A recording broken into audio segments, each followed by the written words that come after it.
to the flag of the United States of America and to the republic for which it stands, one nation, under God, indivisible, with liberty and justice for all.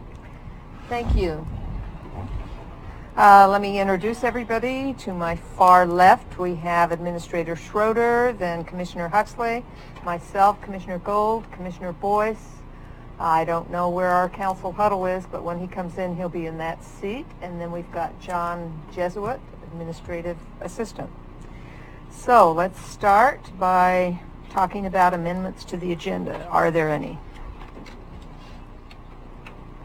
Madam Chair? Yes. Madam Chair, I'd like to add to a regular agenda a piece addressing Curry County Commissioner travel budget. I'd like to discuss adding to the $5,000 to the Commissioner budget, and I'd like to add that to the agenda today. Okay, and where do you want to put that? Under regular agenda? Under regular agenda, that'd be basically item number, let's say 13B. Okay.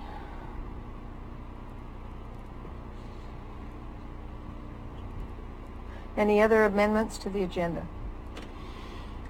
Commissioner Boyce? Thank you, Madam Chair. Item F12, the reading amendment of the ordinance on the road fund, House Bill 3135, to remove that from the agenda. I don't think we need to spend any more time. We've spent a great deal of time on that, and I don't think it bears any progress for the county. I don't think that's discussion. Myself, I thought it was a second vote. Yes. Yeah, that is correct. This is just a second reading of it. We've had the discussion. We've had a public hearing on it. Basically, this is a second opportunity in case somebody else wants to give feedback on it, or if we made slight changes. There were a couple slight changes to the ordinance per Commissioner direction that Mr. Huddle had put in there, and so this would be the point where you would adopt the ordinance. Okay. I'm against that. I don't know about you, Commissioner Huxley.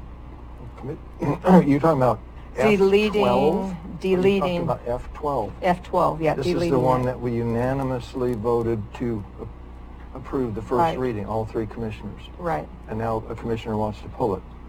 Yes, we've spent a ton of time on this. That's not logical, so I would recommend we leave it as okay. It's time to as remove is. it. Thank you, Madam Chair. Okay, any other agenda amendments? Do you have any more? No, thank you. Okay. Commissioner Okay, Huxley? I'd like to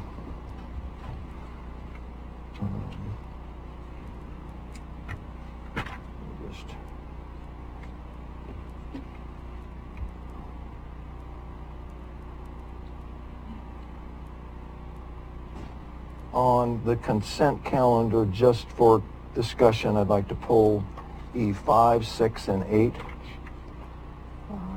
Discussion or questions. Okay, so I'll put those right before F. Okay. 1, 2, 5. Okay, any other amendments Yes. to the... Yes. Okay. Okay.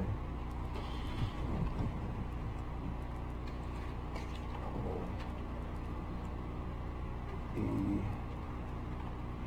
6, and 8.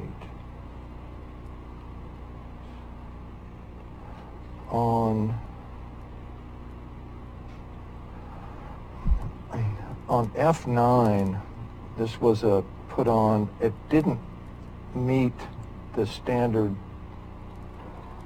policy submittal, but, so this is a question for Administrator Schroeder, because the administrator has the authority to put it on if it does not. So my question is twofold. Were you aware it did not, and did you authorize it to be put on when it had not met the minimum requirements as far as the agenda routing slip?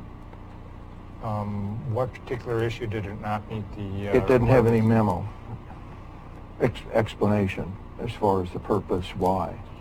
And it says in the policy that's required, but the administrator has authority to put it on anyway. So my question is, again, Were you aware of that, and did you authorize it to be put on? I was not aware that there had to be a memo attached Okay. to it. I said there had to be a AGRS to that, and I instructed Mr. Boyce that there had to be a AGRS for something to put on the agenda. Okay. I refer you back to the policy, for future on that. Thank you for that recommendation. Yes.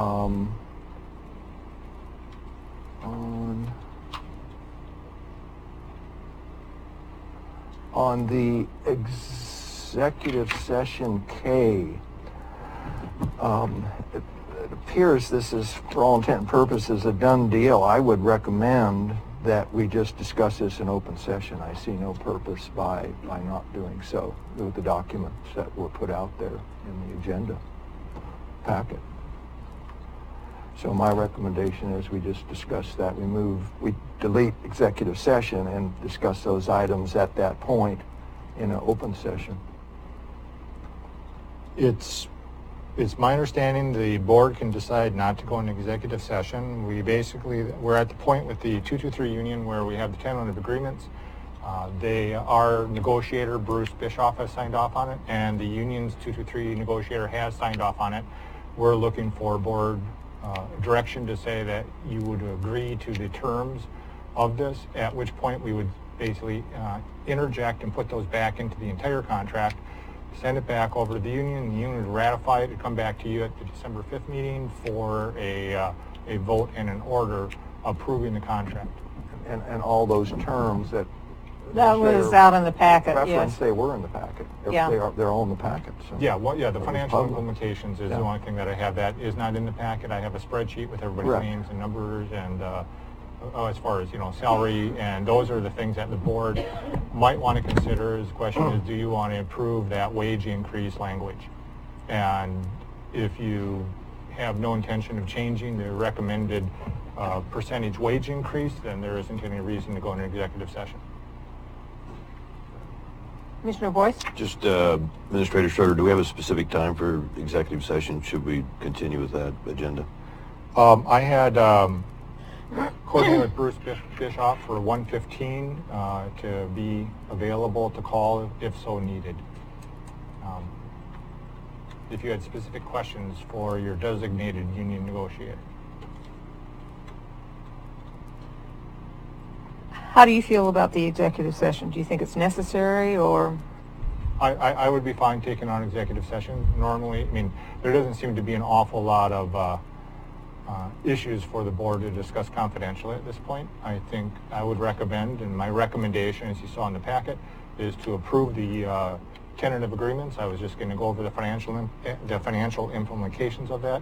In addition, I was also going to go over the administrator's recommendation for, at the same time, raises for the non-representative staff, which I would want the board to consider.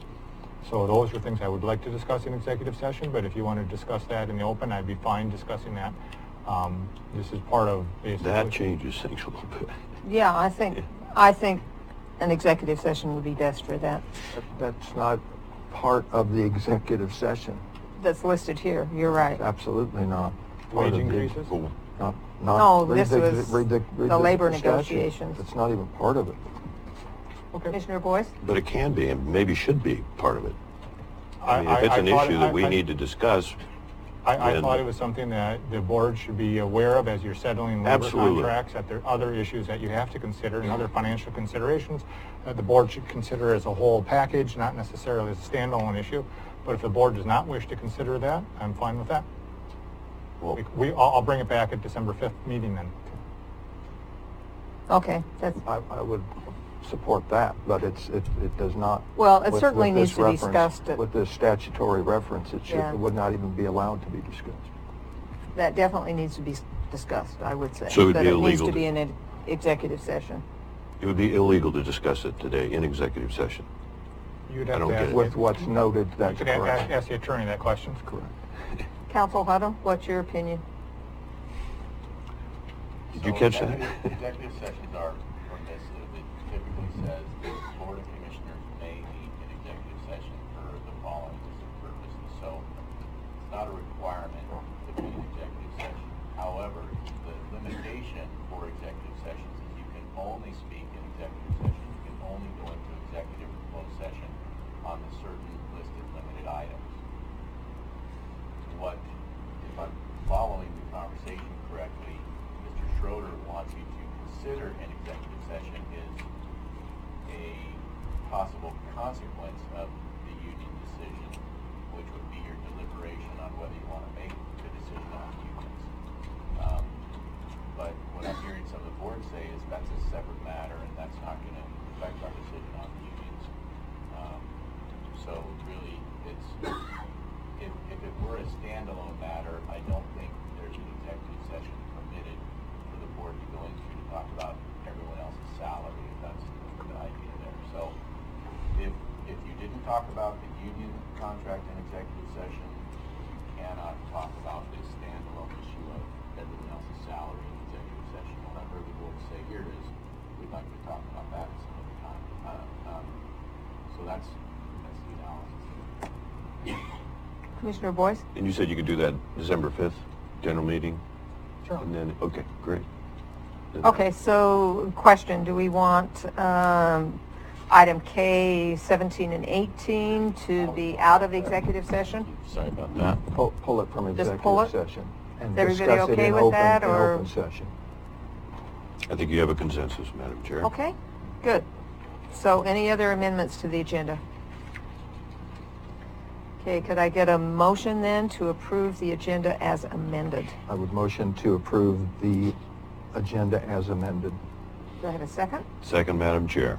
Call for the question? Aye. Aye. Okay, moving on, public comments. We've got a number of public comments, and in talking to individuals, even though some of them are further down into the agenda, these folks preferred to have them under public comments. So that's where we're going to have all of them. Mary Rowe, you're up first. Thank you. Should I move this thing? Just so we can Of hear course you. you can. Uh-oh, I broke it. I'll just hold it. Should I hold it? That at works. work? We just have to be able to hear you. Okay.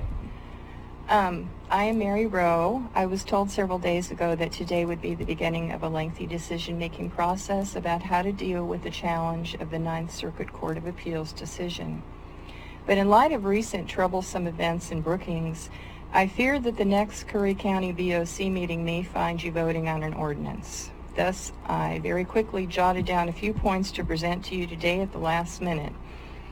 In addition to choosing an option that would best ensure the safety and ability to function of the entire community, and one which would be cost-effective and easy to enforce, could you please also consider what would be the most reasonably humane to our homeless people? We are in the midst of a wicked housing shortage, one that is resulting in good people, old people, and disabled people becoming homeless, sometimes on the streets, with no safety nets, such as shelters. Even the Outreach Gospel Mission has closed. Affordable motels, as rents have recently gone way up, and with fees in state parks having recently gone up. And one of the two shelters in Coos Bay has now closed. We had $98,000 and chose not to establish an emergency weather shelter. Please imagine that you are out in the cold, wind, and rain with nowhere to go. Could you please consider 9 p.m. instead of 10 p.m. as a sleeping start time at night? It is now our cold weather season. People will die. 41 homeless people whom I have known in Curry County in the past 11 years have died. Please consider the needs of all of our people, including the homeless. Thank you. Ms. Rowe. Commissioner Boyce? You mentioned Coos Bay. One of their shelters closed. Do you have information on that, or would you have that available? It's THE House, and it's now being utilized for the mentally ill. That's where the money was, and so that's what they're doing. And so that leaves the Outreach Gospel Mission in Coos County, and Coos County has to take care of their own people. So we just don't have any place to put our people currently. Thank you very much. Thank you. Madam Chair. Thank you. David Barnes? Okay. Trying to fix this. Gordon Clay.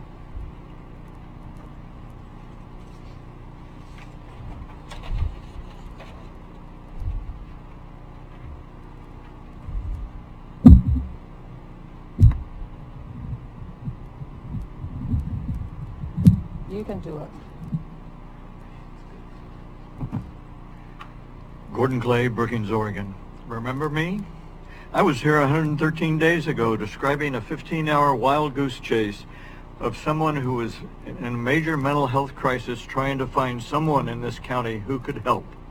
I requested of the commissioners that they see to it that whomever is responsible for mental health in Curry County immediately develop and distribute to all stakeholders, including local mental and physical health professionals, a suggested protocol that includes 1, where a person in crisis could go immediately within Curry County for a risk evaluation, diagnosis, and possible drug prescription, including the establishment's name, address, contact name, phone number, and hours. 2, what to do after hours. 3, if those services aren't available in Curry County, where is the closest services?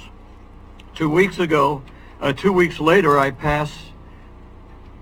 passed and I had heard nothing, so I came back on August 1st repeated my request. Since I still haven't heard anything and no one has contacted me about the issue, I'm back to see if there's been any progress. I just hope no one has experienced this issue and killed themselves in this period of time. New subject. Veterans Day will be celebrated by some Sunday and Monday. It is a day to honor and give thanks to those who have served and are serving in the military. Sandwiched between the excitement of Halloween and Thanksgiving, Veterans Day can sometimes go unnoticed. Think about this. Talk with kids to help them understand its significance. What makes a veteran? Adults often describe veterans as soldiers, people who wear uniforms and live on military bases. And of course, these are all true, but they can be very abstract to kids who aren't familiar with military families. It's likely that kids encounter many veterans on a regular basis. They just don't realize it. There are currently over 3,100 veterans living in Curry County today. You might consider talking to your kids about one. People who they know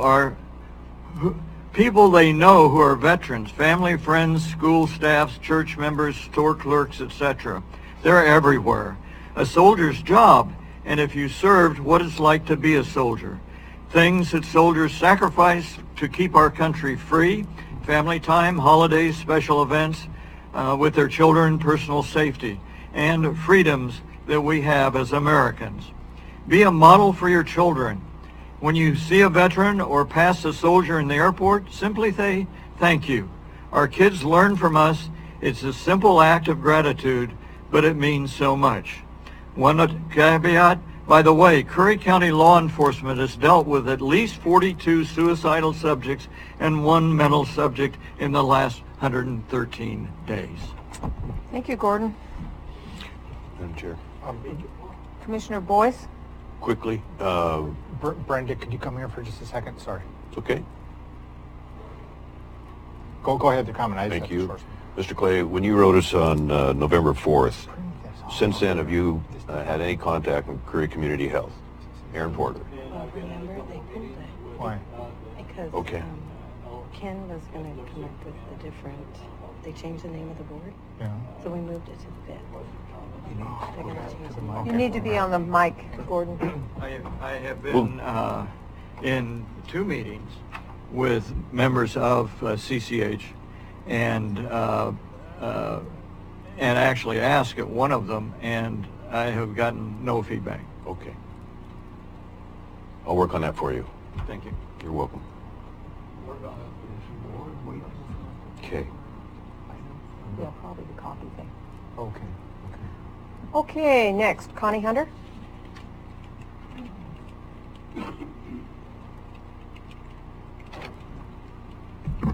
I'm Connie Hunter, and I'm a proud resident of Curry County in the city of Brookings. Of course, I couldn't not come and speak about veterans this close to Veterans Day, but I do want to fine-tune something that Gordon said about Curry Community Health. He came out to our advisory board meeting, and at the end of the meeting had time to talk directly with Aaron Porter. I thought some of the details might have been worked out, so I don't know if that's been communicated to Gordon or not, but I know that the opportunity to speak with Aaron was arranged and took place at that time. So back on track with Veterans Day coming up on the 11th, and of course Monday, the observed holiday. I can't not salute some of the veterans who do good work in this county, and the people that jump out and stand out is Orchid's David Hubbard. His work with our homeless veterans is fantastic, and every day he gets better and better and more connected and provides more for our homeless veterans. Our food bank, our South County Food Bank, is chaired by a U.S. Air Force veteran, and our assistant warehouse manager is a female veteran, and we're instrumental in making sure we were fed in South Curry County during the Checobar fire. But with the new board that's happening, I want us to really focus on not forgetting veterans in all our planning, whether that be housing, healthcare, mental health, workforce development, or the college. It's really important to keep our veterans in mind, not just our aging veterans, but our veterans who are considering staying here and going to school. One thing I'd like to mention, our veterans groups are aging out, and many of our volunteers are starting to have to retire. Let's try and recruit younger veterans to participate in our veterans groups. And this Veterans Day, we honor veterans in a special way, but every other day of the year we should also serve them, and let's not forget that. And one small reminder, as we look around the room and we know who are the veterans in the room, then who are the family members, and we also see our supporters who came out to the VA Healthcare Summit 2.0, the citizen-driven initiative. I feel like it was successful. I know we're going to get more staff because of that for our VA Healthcare Clinic. We are blessed in many ways just because of the number of veterans, service members, and family members that live in Curry County. Let's honor them with dignity and respect in our planning. Thank you. Thank you, Connie. Okay, moving on, we've got a star, Brenda Starbird. She gets her 5-year award. So, John Huddle.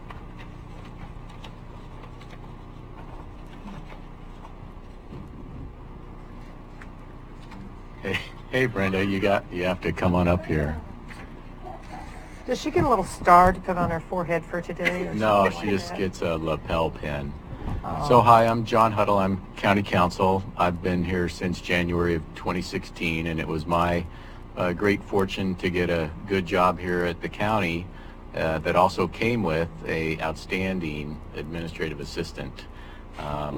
She has a wealth of knowledge. And I know someone said it seems like she's been here longer.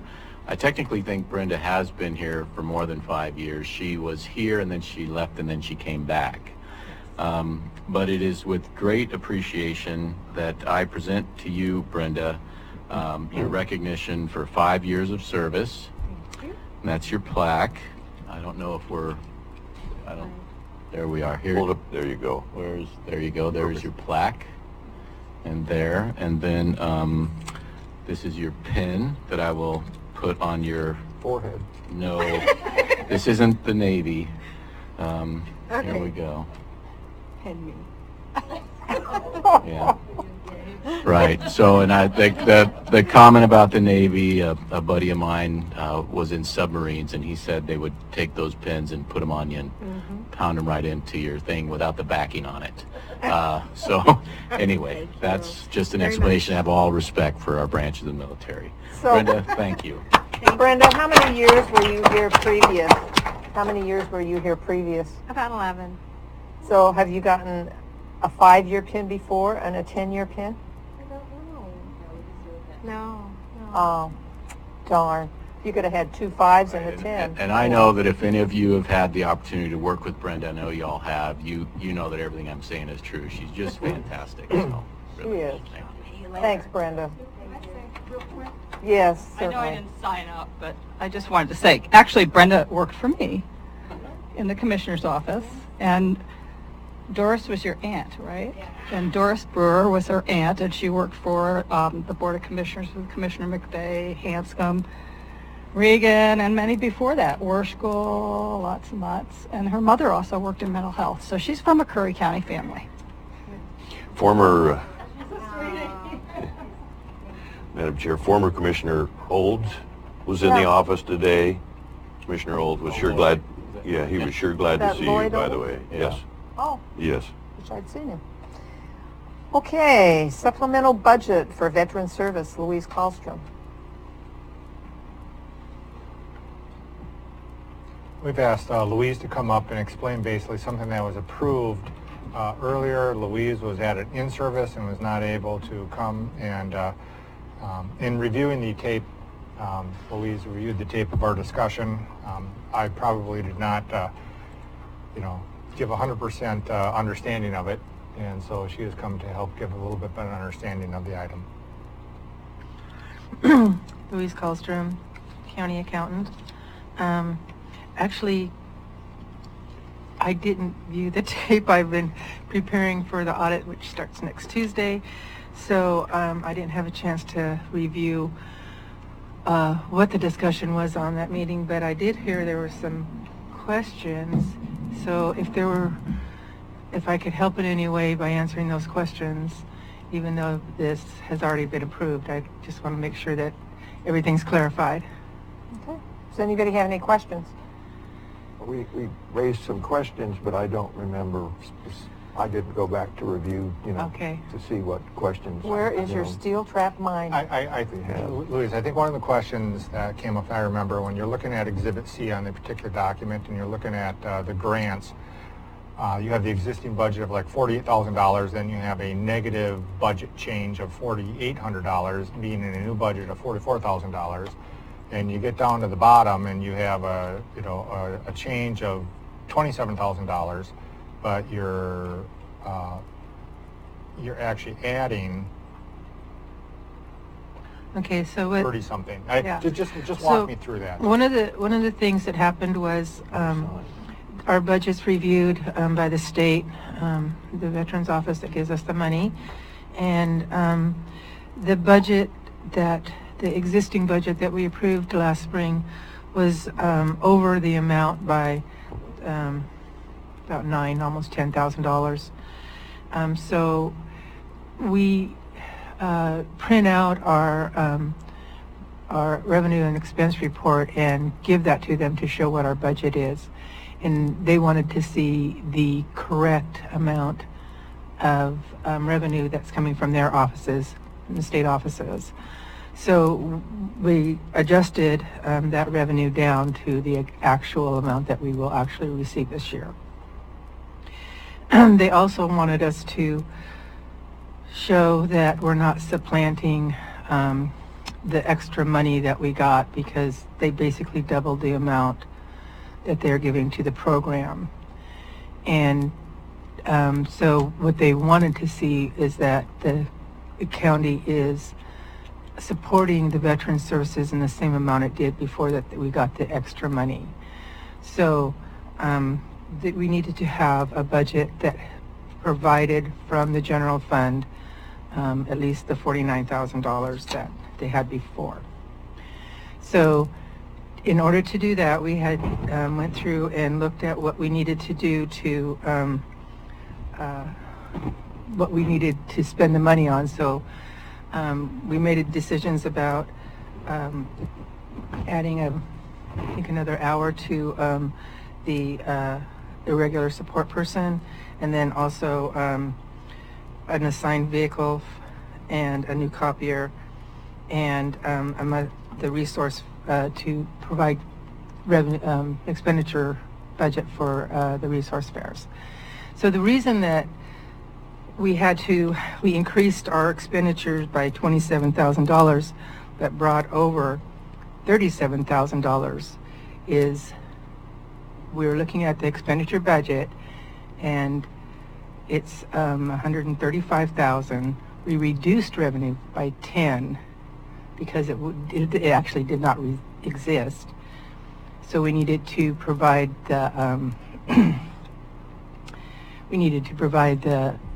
general fund support by 39 as opposed or 37 as opposed to the 27, because we did reduce our revenues by almost 10. So that's what the difference is in providing support for these extra expenditures.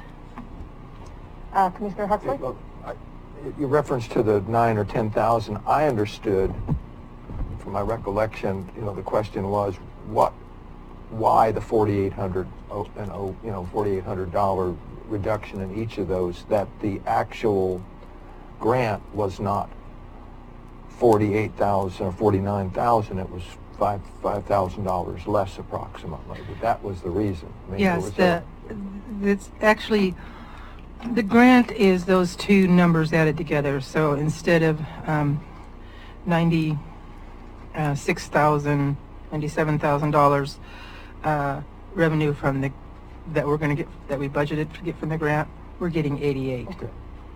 Yeah. Right. Okay. So it was a reduction. It was a reduction. Not what you thought it was going to be, and Yes. hence the, separate them, the way they are here. You reduced each one by about $5,000. Yes. Okay. Thank you. Okay, thanks, Louise. Okay. Homeless camping enforcement memo, John Huddle, County Council. Thank you, Madam Chair, and for the board. And in your packet is a memorandum with a few supporting documents. Essentially, the Ninth Circuit Court of Appeals in a case out of Boise, Idaho, made a decision, and it's a narrow decision, and the decision basically announced a former decision that was vacated called Jones v. LA. But essentially what it says is, if there are no available shelter beds, then law enforcement cannot arrest people who have no place to sleep if they're camping on or sleeping on public property between the hours of 10 a.m. and 6:30 a.m. That's a paraphrase. So essentially, the memo that I've written says, it essentially gives that guidance to the Sheriff's Department that if there are no available shelter beds, the sheriff should not be arresting folks who are homeless involuntarily and camping between those hours, trying to follow the law. The other law that we do have to follow in dealing with homeless folks is there's an Oregon statute that requires a local government to have a policy when removing homeless camps. And that policy requires a posting of notice 24 hours before removing the camp within in both English and Spanish. And then if a camping materials, tents, sleeping bags, clothing, stoves, whatever happens to be there, are removed, the sheriff can inventory those and hold them for 30 days to be picked up by the individual claiming ownership of them. So really, that's the nuts and bolts of it. There are other elements of our code, and the Ninth Circuit Court of Appeals case, just for a little background, I don't want to get too complicated, but it's based on the 8th Amendment's constitutional prohibition of a government imposing cruel and unusual punishment on people who are criminals. Aren't criminals. Who are criminals, or criminally treating people as, and then the idea was that, well, to be a criminal you must commit a wrongful act, the actus reus, and then you have to have a mens reus, the culpable mental state. And what the doctrine of the court says is, well, this is not, and the act has to be a voluntary and conscious act. And so the court doctrine has extended a line of cases. The Jones case was an extension of a line of cases that talked about whether an act was voluntary or not. And so that's where they said if they're involuntarily homeless, they're not doing a criminal act. And so that's where and then they also borrowed a federal statutory definition of homelessness, which talks about overnight accommodations. So the court cases are very narrow, and they apply only in the context of criminal action. There's an argument that the statute and the Oregon statute and the humane policy of removing homeless camps is actually not a criminal process. So perhaps the Eighth Amendment in the cases wouldn't even apply. But regardless, we are allowed to enforce no trespassing, no camping. I personally don't think the county has a no camping ordinance. I think we mainly go with trespassing. And just for the record, trespassing is being on property owned by someone else, both public or private, without the permission of the owner or person in charge of the property to do so. So it's pretty broad. So bottom line is, even though the Boise case, I think it's Martin v. Boise, says that you can't criminally prosecute involuntarily homeless people who are sleeping overnight on public property, the reverse implication of that is that then you can prosecute people who are homeless if they are sleeping or trespassing on public property when it's not overnight, so during the daytime hours.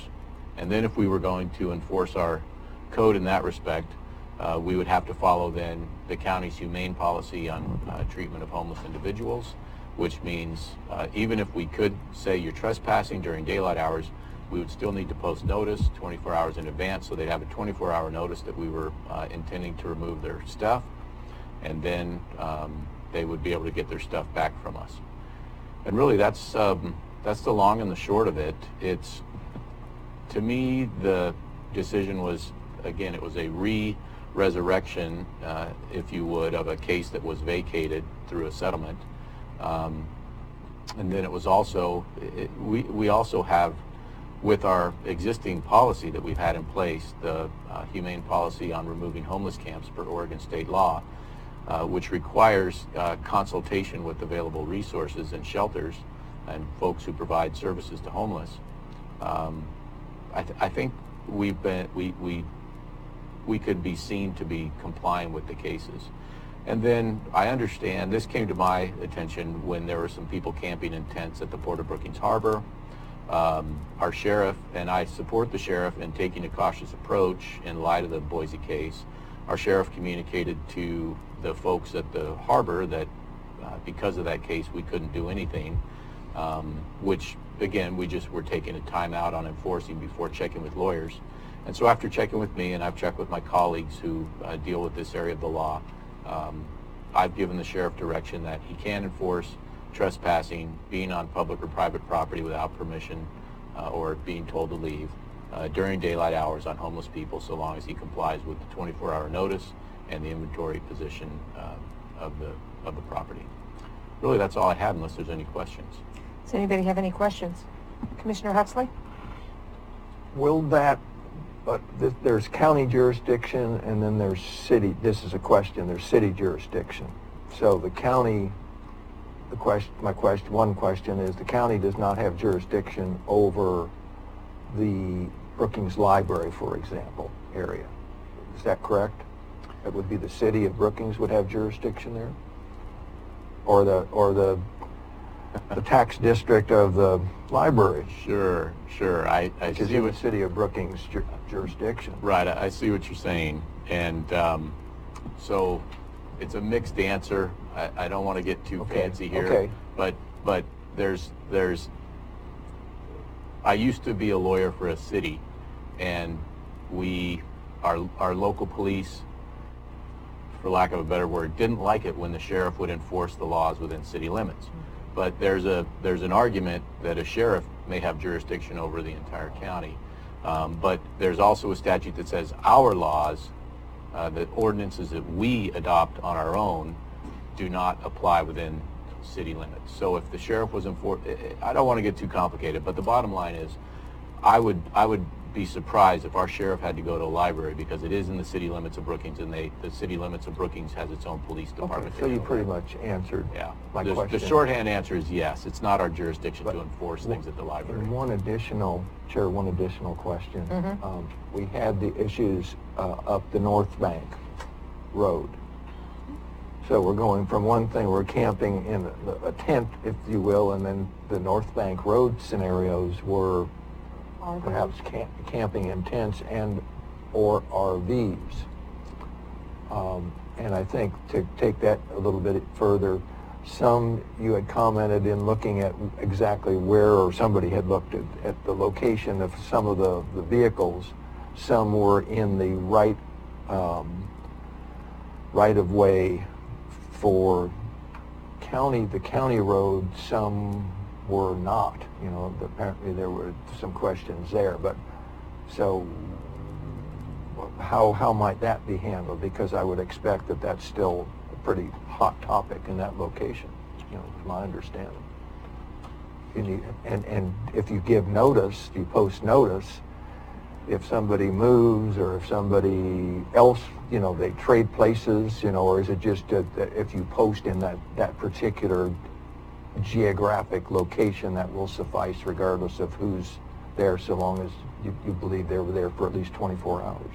Right. So it's a good question. What would constitute giving somebody 24 hours notice?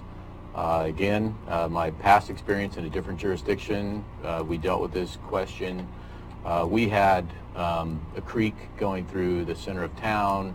The creek was overcrossed by several local city roads, and the underpasses of those road bridges, you know, over the creeks were a common and frequented place for homeless folks to camp. We posted a permanent notice there, so the notice was up for the 24-hour minimum because it was permanent, and therefore it met that requirement. So then we could go in and you know, move the camps in that policy. And they had a similar policy because it's a state law that every local jurisdiction, city and county, should have such a policy. So my opinion then is that we could permanently post that, you know, you can't camp in a particular location, and that would meet the 24-hour notice. And then we could, you know, essentially humanely remove the camping areas. So I have a question relative to that. North Bank Road, pretty long road. How often would you have to post signs to enforce that? Okay, well, I was talking about a permanent sign. Well, even permanent signs. Oh, you mean how often along the road? How far between signs? Well, I think it's a visibility thing. You know, the sign, you have to look at it. So as long as you could see it, and that's, you know, that's going to be a real question. But again, I think that the general rule would be if you can see the sign, it applies to you. Okay. Commissioner Boyce, you had some comments? Thank you, Madam Chair. Looks like you did some good research 32 years ago from the Commissioner Board. I want to read just a quick paragraph, but it's an order adopting policy concerning removal of persons camping on county property, September 1996, by the way. Whereas, and it gives the OR number, requires Curry County to develop and implement a policy for removal of homeless persons camping on county property, which recognizes the social nature of homelessness and ensures humane treatment of homeless persons who are removed from camping sites. Did you include that? I mean, I'm just for discussion, I didn't know we had a problem 30 years ago that would have caused the commissioners to implement this, and also how it affects us now, and if it's a benefit to the county, to the homeless, to all the above, what your thoughts are on that? Well, my thoughts are that our policy complies with the mandate under the state law for developing a humane policy on the removal of homeless campgrounds. Very good, thank you. Administrator Schroeder? Thank you. We had looked at, I worked with Richard Christensen concerning getting a budgetary line item. Maybe we might address with the budget committee come spring concerning posting that road every so often. We haven't done the analytical work to see on the North Checo Road how often we have to do that to get visibility, but we are we'd be working on a budget issue to say how many signs would we have to put up to do that. We have removed, through our code enforcement officer, we have removed a couple vehicles or campers that have been on that road, and we've taken them to CRT, and we've had some very good success on that. So Did we get our 20% off? yes, we did. And so I think it's one of those issues, you know, instead of going to the expense of posting that entire South and North Bank Road with signs that are visible from the locations, which would be very expensive, thousands and thousands of dollars, I'd like to deal with that on an individual basis unless it turns into such a problem that we need to invest in permanent signs everywhere. Commissioner Boyce? I heard from some people at Pistol River when they put the signs up on the state whiteouts, you know, viewpoints, and there's so many signs, and of course they're trying to calculate the cost of that overall, which is, as you say, I think a factor. And the general consensus was too many signs, and so they just kind of responded that way. I think there was a song in the 70s about that. Yeah, tuck my hair up under my hat, went in to apply. We don't need to go there, but yeah. I won't sing, I promise. Well, that was before my time, so. Sorry. Signs everywhere, sign. Okay, moving on. Publication of financial reports. Louise Kallstrom. Introduction for this was we had a previous meeting. Commissioner Huxley had inquired about one of the statutes that we have, ORS 294-250, and with that I instructed Finance Director Kallstrom to come up with a summary of how we're complying with this law and what we'll be doing in the future. Ms. Kallstrom. Okay, so I got a notification to review our compliance with the ORS 294-250, the publication by the county governing body of schedule of expenditures and statement of proceedings, manner of publication and notice. So the memo that I put out says it's only addressing the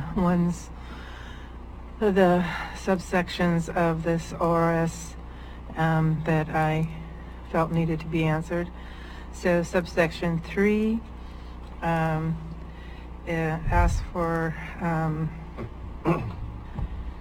once a year that the county publish the individual gross monthly salary of all regular officers and employees occupying budgeted positions. And the county actually currently posts this master payroll list on the public notice bulletin board right outside of this room, and also in the on the bulletin board on the first floor of the courthouse. And number 5 says that the publications required under subsection 1 shall be made by posting singly or in any combination at the county courthouse, at the public libraries, or on the internet. So subsection 1 requires a concise statement of governing body proceedings. It requires accounts payable checks. Actually, it requires checks over 500, but we have 2 accounts that we do that. One is accounts payable checks over 500, and also the payroll liability checks. Actually, you get all of the payroll liability checks because we can't run it for just over 500, so we just run our payroll liability list. So currently what we're doing is we post those 3 reports on the bulletin board outside this room, and we also post it on the bulletin board on the first floor of the courthouse, and we post them on and around the 15th of the following month. We also mail those 3 reports to all the libraries in the county, and then we are, as of this morning, posting those 3 reports from subsection 1 on the internet. And subsection 6 says that that we also publish once a month, either in a newspaper or on the internet, or both, a notice, and we've chosen to do this notice on the internet. And the subsection 6 defines what needs to be included in the notice, and so I gave you a statement that shows what the current notice is as of this morning, posted on the internet, of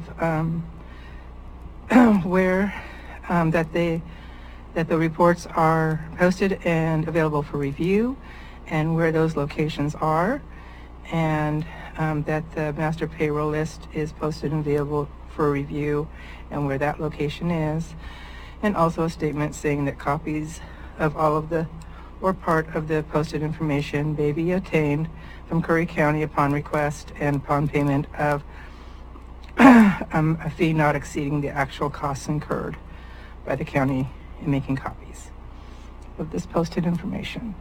So I think that we are now, one of the problems is on the compliance of the notice that was required to be monthly. The copy of the ORS that my assistant had was very old and did not even mention the website.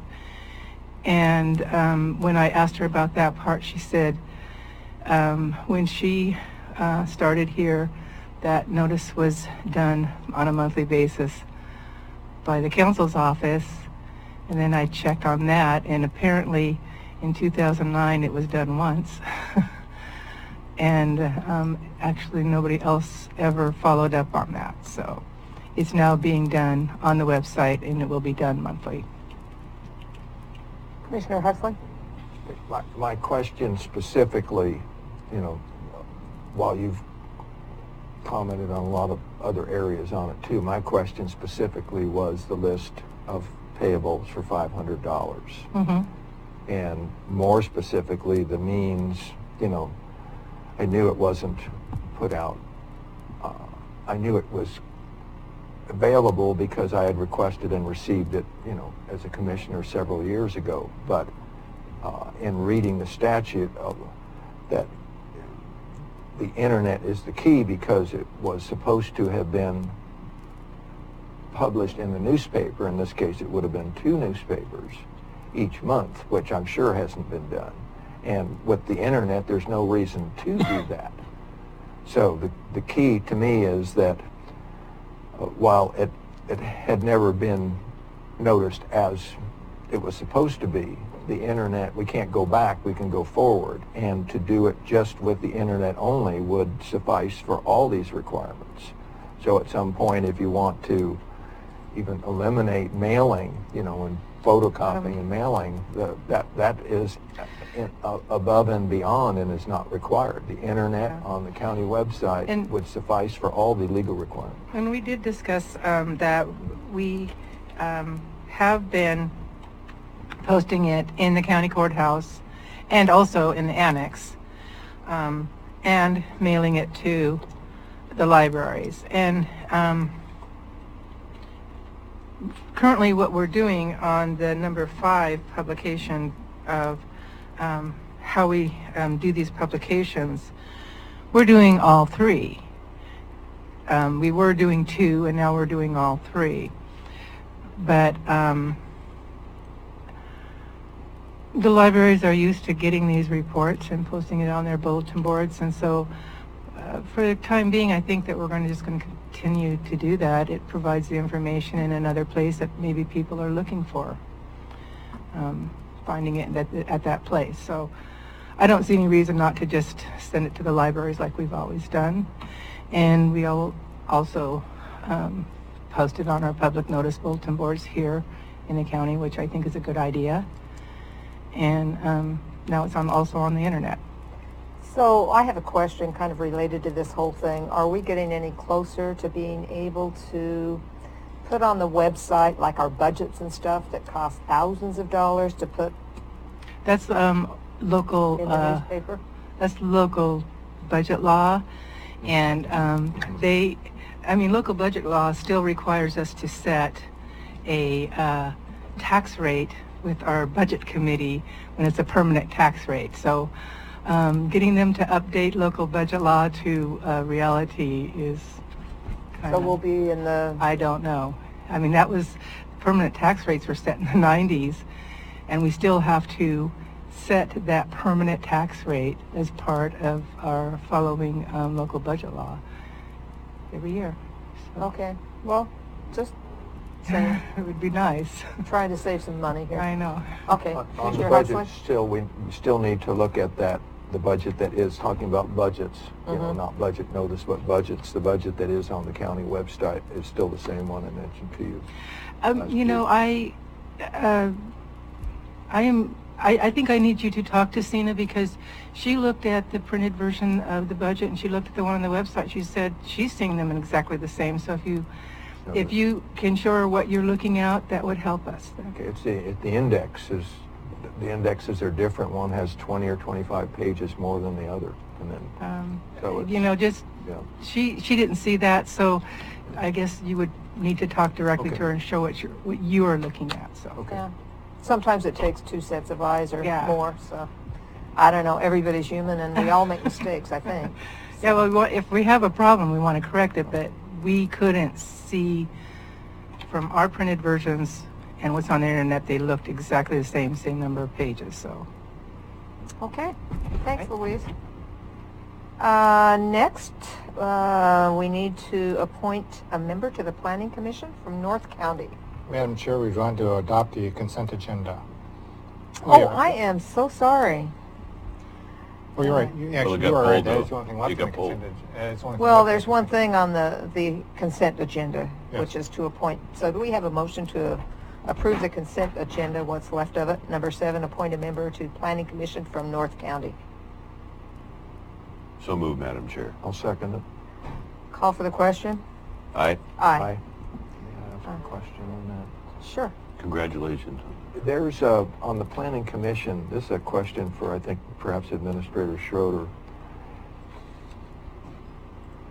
When a month or 2 or 3 back we appointed some members and we're staggering to get things in synchronization to where there was an overlap, one from North County, Central, South County.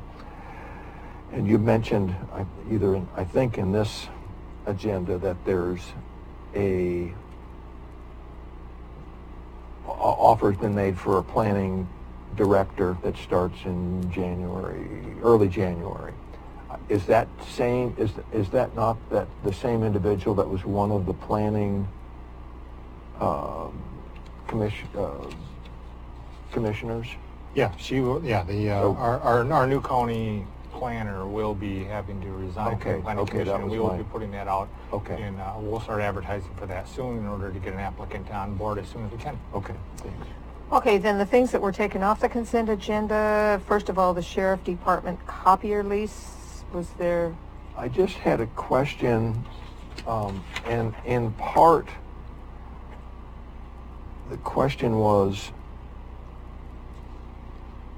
is this, the one page, is this the extent of it didn't get into any costs or, that a lot of these, at least the one in the commissioner's office, and then if you do a black and white copy, this is the basic charge. In addition, you pay for all paper, you pay so much per copy for black and whites. In addition to the monthly, you pay so much, you pay a handsome fee per copy for color. It's like a phenomenal amount.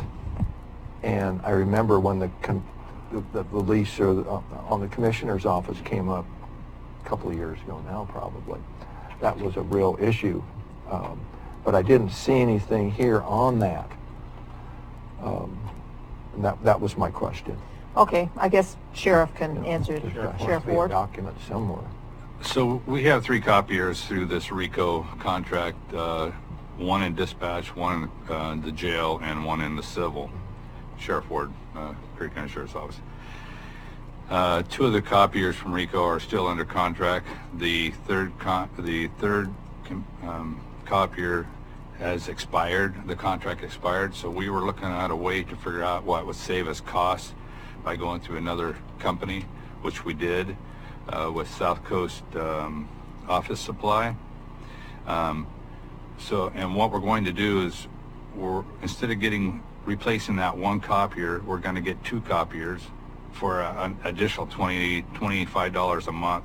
We're going to take the one copier, put it down in substation 7, get rid of all the single copiers, and the same as up here in this copier in the civil room, we're going to get rid of all the other offices and have one central copy machine.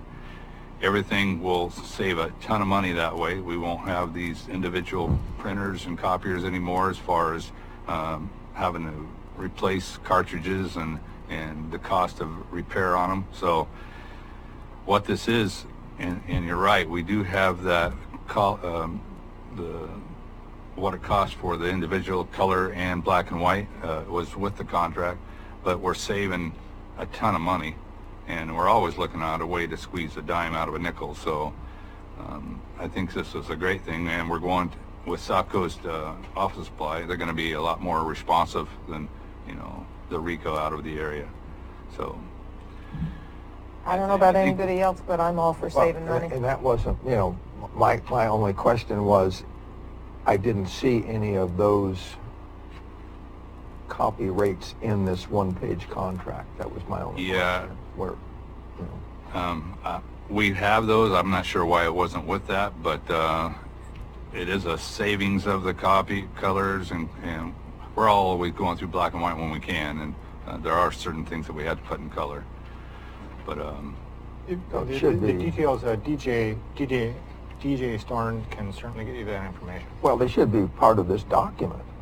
What they should be is document, then is going to go from here and be stamped and put into the Commissioner's Journal by the clerk. So we should need all the, that was my only question. So how about this? Okay, When we so- pass this, we make it contingent upon putting all the extra paperwork with it. That's fine. Needs to be there. Does that make sense? And Whoever makes a motion? yeah, I think now on these also, and the question for county council, do you still review these and sign off on these contracts? This doesn't have a place for me to sign. I have reviewed the paperwork on the file on page 2, what's called the lease agreement. I think it should have a signature by Okay. by Well, how legal about this? counsel, because I got a surprise.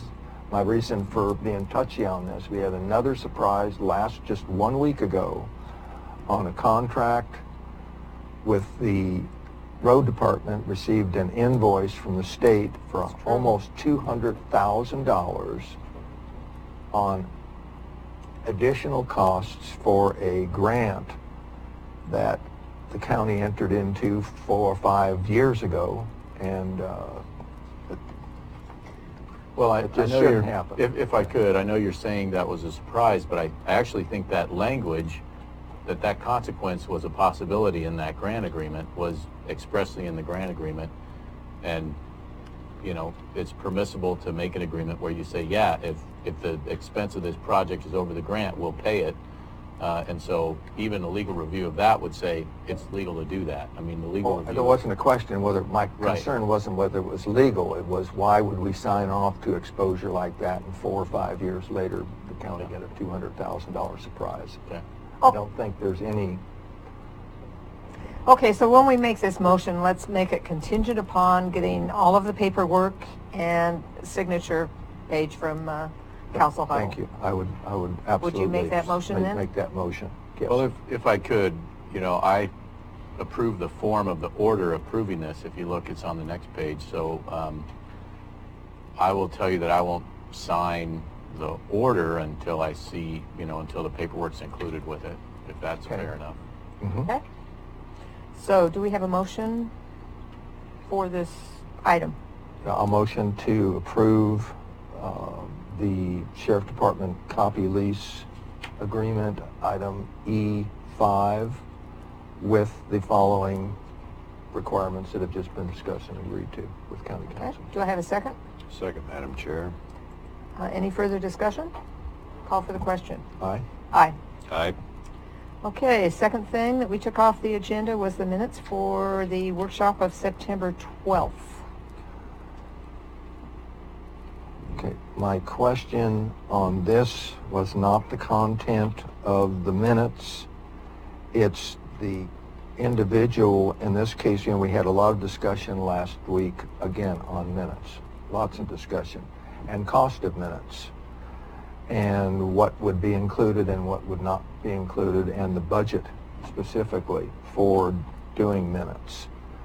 And we talked about, we have one individual who does the minutes. The cost is approximately $15 per hour. It's a part-time irregular. We have another one that does minutes that's close to $30 per hour. You should be doing minutes given no other differences, and I don't think there are any. You know, certainly the $15 an hour individual's been doing outstanding minutes. I don't think we should be doing, for the future, I don't think the county should use somebody at $30 an hour where you can get somebody to do the same thing at $15 or $16 an hour.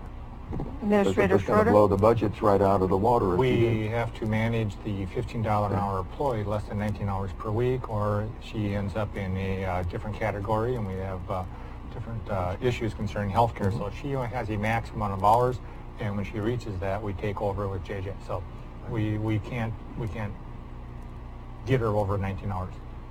Commissioner Huxley? Do something novel and look to hire another, or have another person as a temporary to do the same work. If it was coming out of my pocket, Novel. personally, that's what I would do. Those are my comments and the reason Okay. I requested it be pulled. So, do we have a motion to approve the minutes of the workshop of September 12th? Chair, I'd motion to approve the minutes of E6 for the workshop of September 12th as written. Okay. Do we have a second? I'll second. I thought we had a motion, but I'm wrong. Thank you. Any further discussion? Okay. Call for the question? Aye. Aye. Aye. Okay, next, appointing members to the Parks Advisory Committee. And I believe Okay. Commissioner Huxley, Yeah. you pulled that? It made reference to Josh Hopkins, Carter County Parks Director. Just in case you had. geographic area, and that was my only question. It's saying 3 to 7 members serving a 4-year terms for each geographic region in the county. So does each person, I think there were four that have applied, is each in a different come from a different geographic area? Yes, 2 of the people that applied come from Brookings, 1 comes from Gold Beach area, the next one comes from Port Orford. Okay, that was my only question. Yeah, the addresses were redacted, so. Okay. Yeah. And hard to I see believe that. I sent that to the commissioners, saying that they're more than welcome to come in and read the unredacted copies, and so I said that ahead of time. Okay, so they are from different geographic They are. areas. Okay, that was my Okay. only question. So do we have a motion to approve the appointment of members to the Parks Advisory Committee? So moved, Commissioner Gold. I would second it. Okay, any further discussion? Call for the question? Aye. Aye. Okay, moving forward, hiring freeze with exceptions. Commissioner Boyce? Reference to, we didn't have a memo. I thought our hiring freeze from, April 6, 2010? No, didn't we? I'm sorry. Didn't we have one in early 2017? That was our memo? This is the order attached to that, Commissioner Boyce, was the exact language from the earlier hiring freeze. Okay. So I just attached that to it. I did not write my own memo because I basically, I was not supportive of, the memo, so I wasn't going to write a memo to support it. Okay. So we have 2 months left to this board, so that would be part of the logic that I would suggest we can have and should have a hiring freeze. And I see some hiring going on that I think we should slow down a little bit. And we're overextending several budgets, and so I think that we need to wait till the new board is convened in January. So do you have something specific that you want to bring up so that we know who's going over budget, or because I know we've had a hard time finding qualified individuals. Well, if you're talking about a building official, Madam Chair. Okay, I think that's already passed. Okay, well, you asked me for specifics, and I don't think we Well, have you them. must have something specific future in the next 2 months. I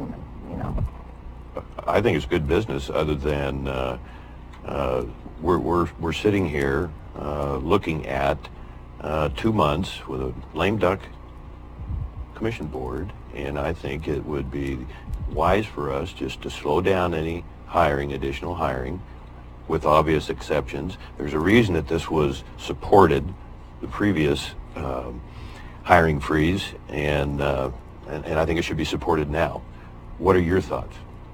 Well, my thoughts are, if we have budgeted for a position and it comes within the budget and we have a qualified individual who has applied for that position, I mean, they're not falling off the trees here, these qualified applicants. I disagree with the freeze.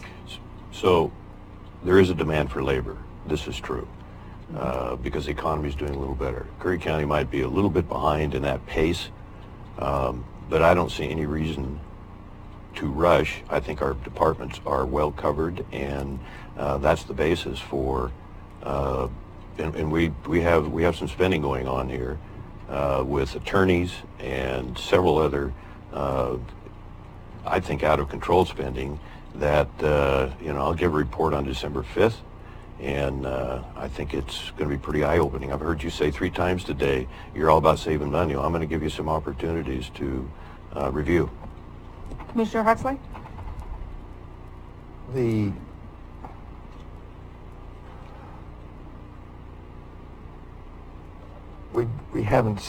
I haven't heard anything here, examples of overexpending.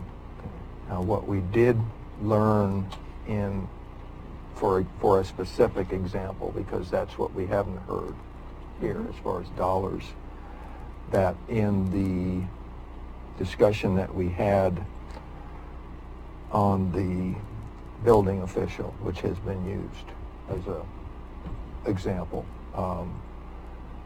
that, and I'm going to, because it's not confidential, it's a matter of public record, okay? But in our discussion during the executive session on this issue, okay, it was explained by the personnel coordinator, payroll personnel coordinator.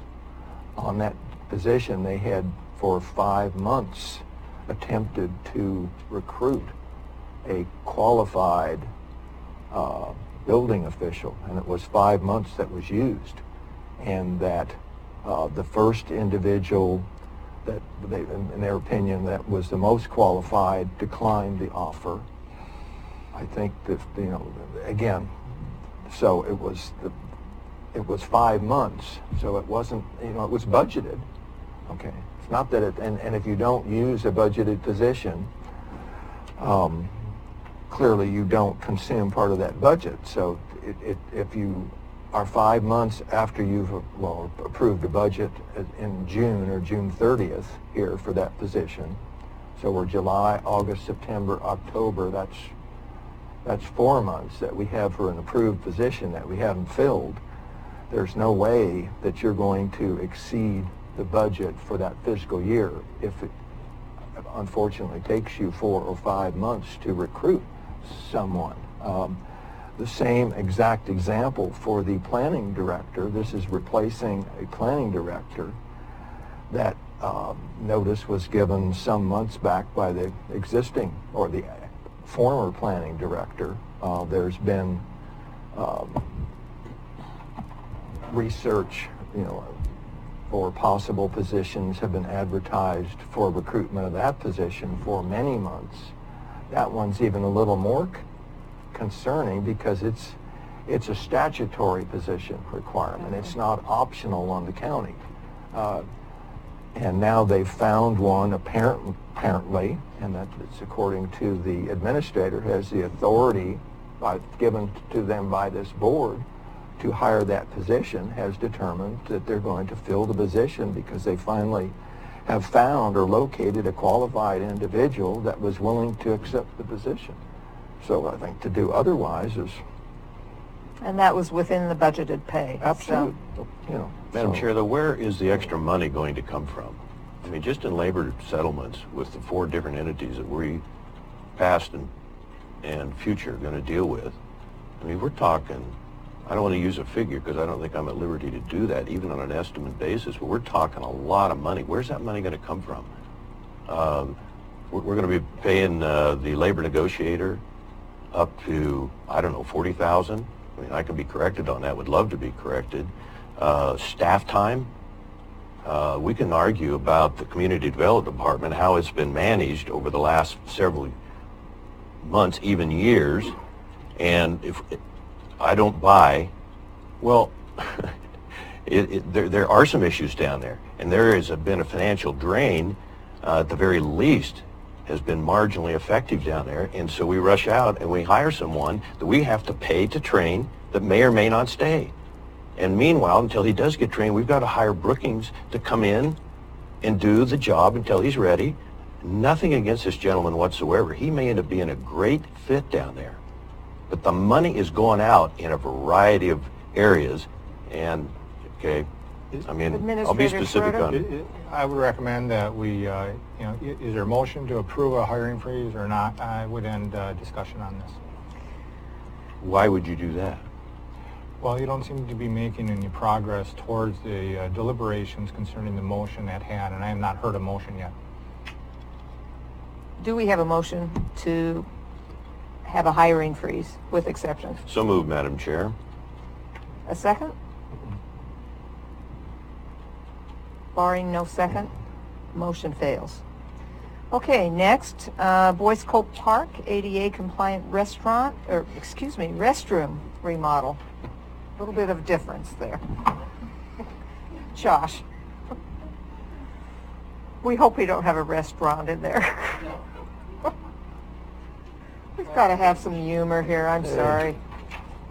Things get too tense otherwise.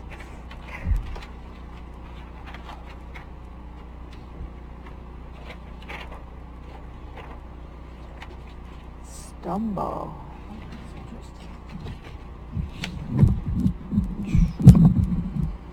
And Josh, just so you're aware, I don't know if you saw the packet, but I did basically put in the contract and the award for that you had, plus a resolution. So. Josh Hopkins, Curry County Parks Director. So on October 30th at 4 p.m. in the BOC hearing room, we opened bids in public for the Curry County Boyce Cove ADA restroom remodel. We received a bid from Windborne & Son Construction in the amount of $148,584, Stumbo Construction in the amount of $95,000, and Tom Van Bell Construction in the amount of $118,700. We reviewed the bids with Facility Director Hanson to make sure everything matched the scope of the work and the project that we wanted, and found that Stumbo Construction would be the lowest bidder, matching the services that we were going to do. So currently right now we're in front of the board to bring the contract with everything like that for Stumbo Construction. So, and your grant was what, for $100,000? Our grant was for $150,000. Mm-hmm. And so if we go with Stumbo Construction, it'll be $95,000. And then you just get back the money? Yeah, we get back part of our match. It's $150,000, but it's a 25% match. So, you know, I believe during the budget hearing, I gave an example of if we spent $100,000 on it, we'd only need $25,000 of what we've already got set aside to beat that match. Okay, so you're just going to have less of a match, so Yeah. good. Okay, any other questions of Josh? But it's a remodel versus a new facility because of the prevailing wage issue. Due to that, as well as some issues with the Willow Creek Bridge and getting a building delivered. Getting it over the bridges. We had possible. originally bid out to have a pre-manufactured building brought in, and the Right. bridge has been downgraded as far as its gross vehicle weight carrying, and we don't have an estimated date or cost to fix the bridge. Therefore, Josh has moved on to remodel it in order to get it done. Okay. Any further questions of Josh? So do we have a motion to approve this bid for the restrooms at Boys Cove Park? Chair, I'd motion to approve the recommended bid by the Parks Department. A Second. Okay, further discussion? Call for the question? Aye. Aye. Aye. Okay, next. You. Thanks, Josh. Charter service order for Hunter Creek facility. Administrator Schroeder. Okay, this is basically bringing a fiber optic internet line to the road service. This is basically just a service order. We have approved previous meeting a 5-year contract with Charter Service. You might remember that discussion. We brought in a higher speed line for both the Sheriff's Department and for the administrative and support staff here for the county at a cheaper cost than it had before. Currently, the road service is getting internet service from the courthouse. There is a microwave transmission that goes from one to the other. It provides limited throughput. In addition, weather and wind make it incompatible with the large file transfer data and the GIS information we're doing down there. In fact, it gets so bad if we have large file downloads, the telephone system actually crackles and you can't even hear the people because of the internet service. So we basically are just doing a service order to our existing contract that we currently have with Charter Service. We're going to install the fiber optic line. We're going to enter into a $725 a month for 36 months and $250 to install it. And they will get a 20 megabyte per service optic line going into there. Staff recommendation is to approve this service order. Okay. Do we have a motion to do so? Discussion Commissioner first, Boyce? please. Well, we usually have a motion first and then we'll get a chance to discuss. Okay. Do we have a motion I to would approve it? motion to approve as recommended. Okay, second? I'll second that. Discussion? Thank you, Madam Chair. The system they have now, did you reference in here, I think, that it's having some intermittent service when weather's bad or something like that? Okay. Any reason to believe it wouldn't make a year or two? And it has for some time? I'll tell you why I'm asking. The road service has recommended that due to their increased internet traffic, specifically GIS and mapping software. You remember earlier you basically had approved a street view project in the contract that went through and it was like for $15,000 and you analyzed all the county roads. And so when you're dealing with that type of information, it's thousands and thousands of images that you're going through and looking at county roads in addition to updating your maps. Their recommendation is that they basically have intermittent phone service when they have to download a file. It's not a professional way to run an organization, and I'm recommending that we approve it. Okay, so according to my math, it'd be about $27,000 in 3 years. Is that correct? 36 months, I think. I did not. So is that coming directly out of the road department budget? The road department budget will be funding this, yes. Okay, and so that's part of the $6 million from their $8 million, excuse me, annual budget, correct? Okay. Thank you. And I don't know whether you recall, but at the workshop I asked Richard the question whether he was having employees spend more time as a result of all this downtime, and he said yes, and it's costing us a lot of money in employee time. So I think that's a consideration we need to make. Commissioner It's Huxley? been for years, a discussion topic that it was so slow, and with what they're doing on the geographic information systems and other work too. It wasn't just that. But for years it's been. If we could get that other service in, or get the data line in, it would be. Okay, so we've had discussion. Any further discussion?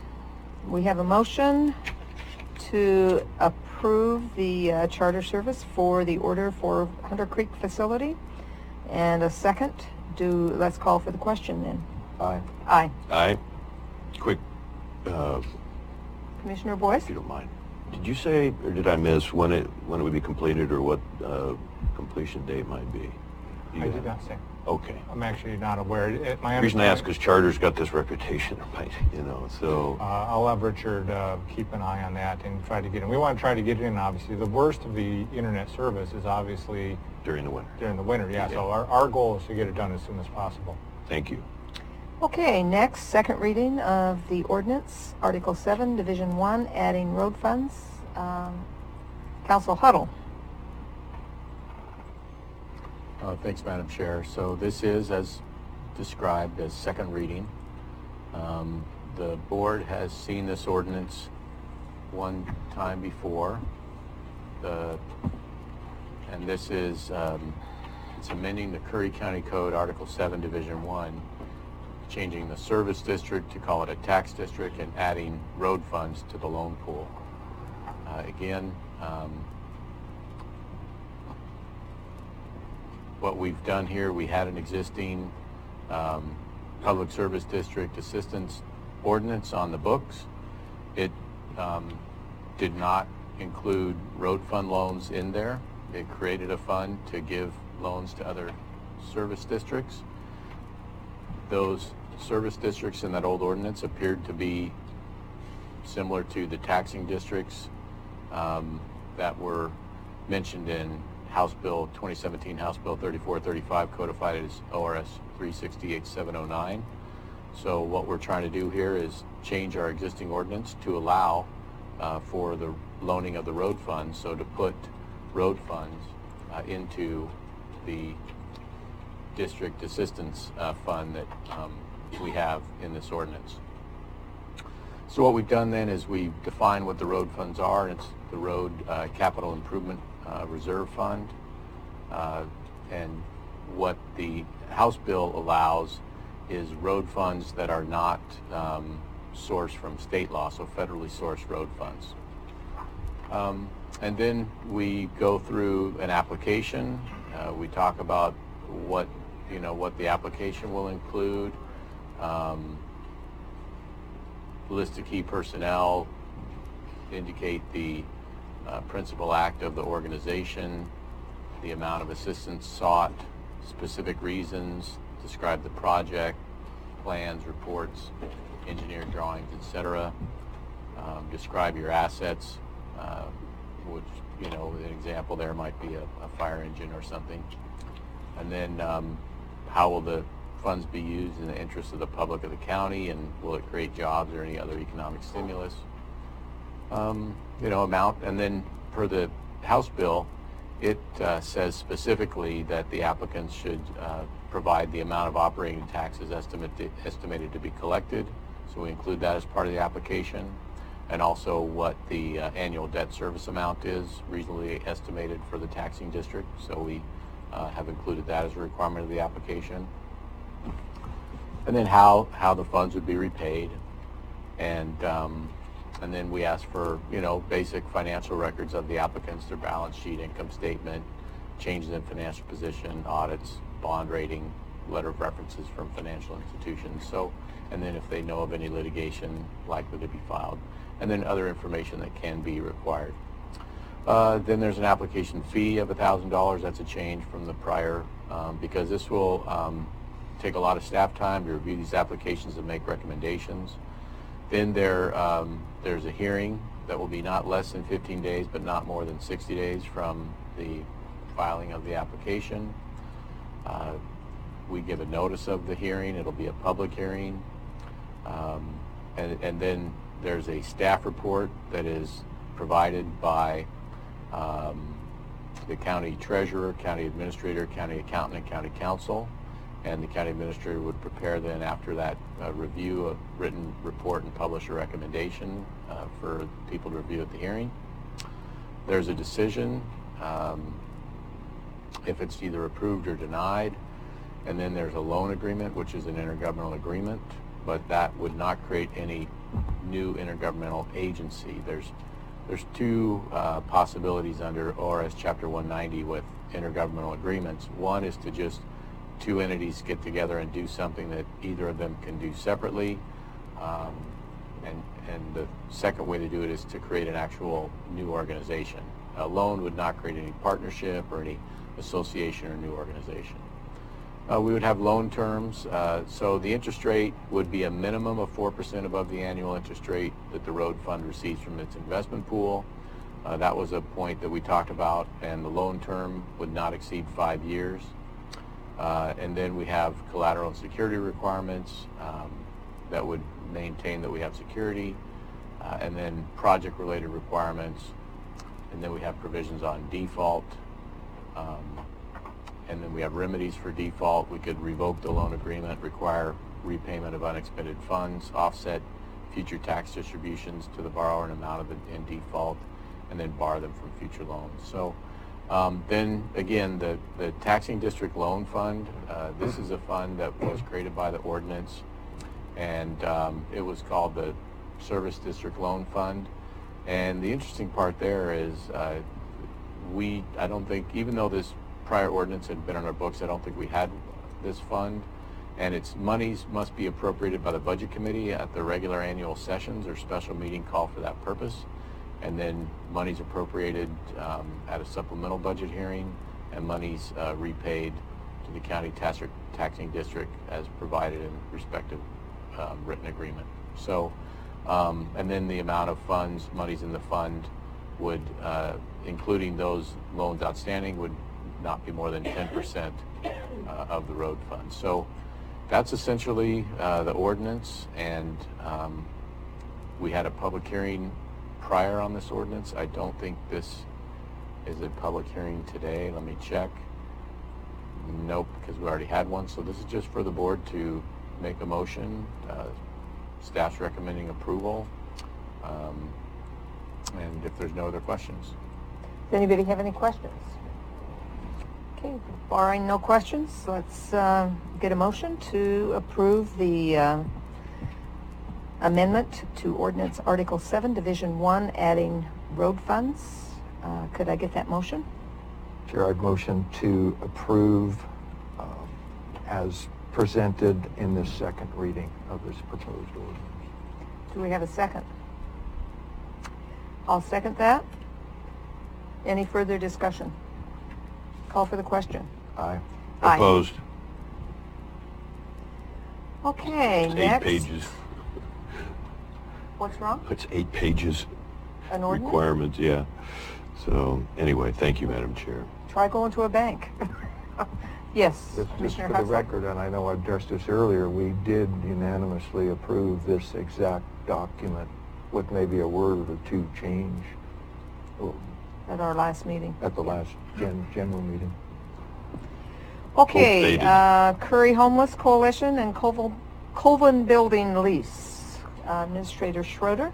Okay, I'm going to go through the AGRS and then the lease to make sure, just point out some highlights that I think are important for the board when they're considering this and as we negotiated with it. And I want to say I appreciate the staff helping to write this lease, and appreciate Beth Barker to help with the putting it together and negotiating this. So the Curry Homeless Coalition, in partnership with the Curry County Sheriff's Parole and Probation Department, Advanced Health, ORCA, CBEC, seek to provide services to include Oregon Health Plan and Supplemental Nutrition Assistance Program enrollments, increased access to housing services from ORCA and Coos Curry Housing Authority, employment services, and volunteer opportunities. The goal is to increase vital services to targeted populations who may struggle accessing and navigating the social service network. So with that, I'm going to start going through the lease so you guys have a better understanding of what I'm asking you to approve. So we're basically leasing 4,750 square feet. We're going to maintain about 250 square feet for the Park Service. Josh Hopkins is in the southeast section of the building, and we'll maintain that same little footprint for him. And so we're renting out the rest of the space. On page 2 of the lease, we talk about the base rent. We basically, there's a difference for companies that are for-profit versus nonprofit. There's two separate rents. We have, if you're a for-profit entity and you're subleasing space within this building, that for-profit space will have to be paying property taxes on that. It'll be the responsibility of the leaseholder to make sure that the property taxes are done, although the subleaser, that's a for-profit company, will be responsible for filling out the applications and forms like that. All other subleasers will be responsible to fill out an exemption to make sure that they are doing nonprofit activities. With that, and under the current configuration, Advanced Health will be the only for-profit entity that will be subleasing within the building. They're going to be leasing approximately 264 square feet at 70 cents per square foot per month, and the remainder, 4486, will be by the leaseholder, tenant, or 60 cents. Total monthly rent will be $2,875. We'll have to set up either every 6 months or every year. We'll analyze what is the ratio of for-profit versus nonprofit and adjust the rate accordingly as people come in and leave. When we're going forward, we're basically going to be taking care of the maintenance and repairs, the general upkeep of the building. It's still our building, and we will be providing janitorial services and other minor repairs and issues to the building. If the tenant wants to make leasehold improvements, they want to move a wall, they want to install a shower or bathroom, or they want to do some sort of major remodeling to the building, that has to be approved by the county, and it'll be the sole responsibility of the tenant to pay for building permits, inspections, and any costs. No liens will obviously be allowed on the county building concerning any remodeling work that will have to be done. Overall, you're just listening? I just want to give this to the commissioner. I think that's what you're looking for. Thanks, John. Make copies of that. Okay, we'll just add that to the contract. Thank you. Okay, so that's on page 5. Basically, we're going through the contract. These are the leasehold improvements and talking about what they can and can't do with the oversight of the county. When we going to the end of the contract, just to make sure everybody understands, the approval for oversight of subleases or notice or advertising or leasehold improvements will be assigned to the administrator, because otherwise you're kind of clogging up the approval process, having to wait for a county board to basically look at somebody's coming in and you're going to change an advertising sign, or you're going to approve a sublease for a new agency to come in. So to streamline the process and to make approvals easier to get to, we're going to just run it through the administrator after the lease, if the lease has been approved by the governing body. We have an insurance. One of the reasons that so not only does the tenant have the overriding responsibility to have insurance, we're also requiring any subleasers that they need to obtain the landlord's consent, meaning our consent, and they need to provide also insurance and then notice if there's any for-profit subleases in there. And again, this is so that if you end up with a sublease come in there and they don't have a sublease contract and they don't provide insurance, and something goes south with that organization or the individual party, you could end up with a scenario where some sort of action happens against not only the tenant but also the landlord. So that's why we're requiring subleases and insurance indemnifications for all subleases that come into the property. We go through the standard lease, which was developed by county council. We talk about notice coming to the county administrator. We have security issues. We address IT issues. So the county basically has no responsibility, cost, or obligation for providing IT services. The building does have cable running through it for network cable, they will have access to be able to utilize that cable, but the maintenance of that cable, replacement of that cable, any switches, servers, or internet service will be the sole responsibility of the tenant. There is a small switch over there for parks, which grants the Park Service access to the county network. For security reasons, we're going to need to put that small switch inside of a locking cabinet so that the tenant will not have access to tie into that internet service, which would be a county security concern. So that's the only, I did talk to IT services about that. Might be a couple $100 for us to basically install a locking door or a locking cabinet on top of our switch to make sure that the tenant doesn't have access to it. And we're going to assume that cost because that's our own security issue. So, and we want to have control over what that looks like and what the installation of that particular locking door looks like. We have an order on the back page. We have a map of the space that's in there with the highlighted area where Parks is going to go. And with that, I will take questions. Oh, we address parking also. I want to make sure that the tenant doesn't take up space out here on Moore Street for staff. We want to make sure that space on Moore Street is available for people visiting either the annex or the courthouse to make sure that we're not tying up, quick access to these buildings. So they will be parking either in the parking lot, which is north of the Colvin building, or they could also park in the parking lot, which is to the southeast of the sheriff's department. I think you call it the old library parking lot, if I remember correctly, the staff stating that. So with that, questions? Okay, questions? Commissioner Huxley? You mentioned initially in this discussion on this, call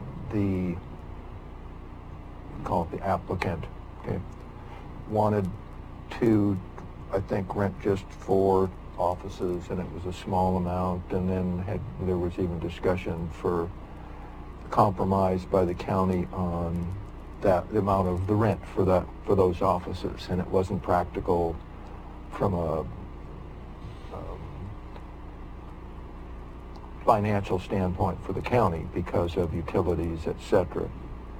Now the applicants, and because I assume because of financial concerns for the applicant also, now we are offering or going into an agreement to rent all of for all intent and purposes, all of the space with a few hundred feet, exception. And also, 5 or 6 minutes ago, you referenced to a subtenant filling out an application. So my question is, typically, or do we have applicants fill out or provide financial reports, financial statements, et cetera, as you would if you were going to go rent space, downtown Brookings as an individual? You would certainly, having done things like that before, you would definitely provide that sort of information. Does the county typically request financial statements from those applying to or requesting to rent space? That's one question. Would you like me to answer that Surely, question? surely. Yeah, that way you'll go first. So, in talking with Council Huddle, provided the subleasers use the base lease agreement, which is already hammered out, this agreement will suffice. We're not going to be entering into direct financial subleases with sub-organizations. Our tenant in our contract and our lease is signed by the Curry Homeless Coalition. We're just approving people that are going to be coming into the building to make sure that, one, is it a for or nonprofit, and we make sure we're aware of who's in the building. We make sure that they have insurance to be in the building. But we're not going to be changing the financial arrangement with Curry Homeless Coalition. So from our financial standpoint, Commissioner Huxley, if Beth Parker Hildego brings in people to the organization, it'll be up to her to collect that sublease. The assumption going forward is that they basically would sublease at the same rates that are in this contract. So they're not going to rent out space from the county for 60 cents a square foot and sublease it out for $2 a square foot. I understand that. My question is not there, it's with the Curry Homeless Coalition. Are they required, or any other major non-profit organization, to provide us financial statements? I'm not aware of that requirement. I have talked to, and I think Beth can probably talk to the financial arrangements. I know they'll be using some grant funding from the parole and probation, and Advanced Health is basically going to do financial backing for this for a 24-month period. If Beth, maybe you could answer that question? Sure, Beth Barker, Hidalgo, Gold Beach. And so to clarify, what exactly is the question at hand right now? It sounds like it's more of an internal administrative question than it would be a question for us. I guess the question is how stable is the funding for the lease? It's kind of the base for a question that we're asking. Well, we have an agreement with Advanced Health to pay the full rent for 2 years. They will be making the rent payments. What's the name? Advanced Health, formerly Western Oregon Advanced Health, is one of the 2 coordinated care organizations serving Medicaid and Medicare patients in Curry County. So they are supporting this project in lieu of rent for 2 years. And I presume we could request and receive just a written documentation from them that they are going to guarantee the rent. That document is sitting with the CEO right now for his review and signature, so there will be a written statement on behalf of Advanced Health supporting the financial support for this project. And that would be part of this agreement. No, the other thing, Commissioner Huxley, that originally they were just going to rent the building.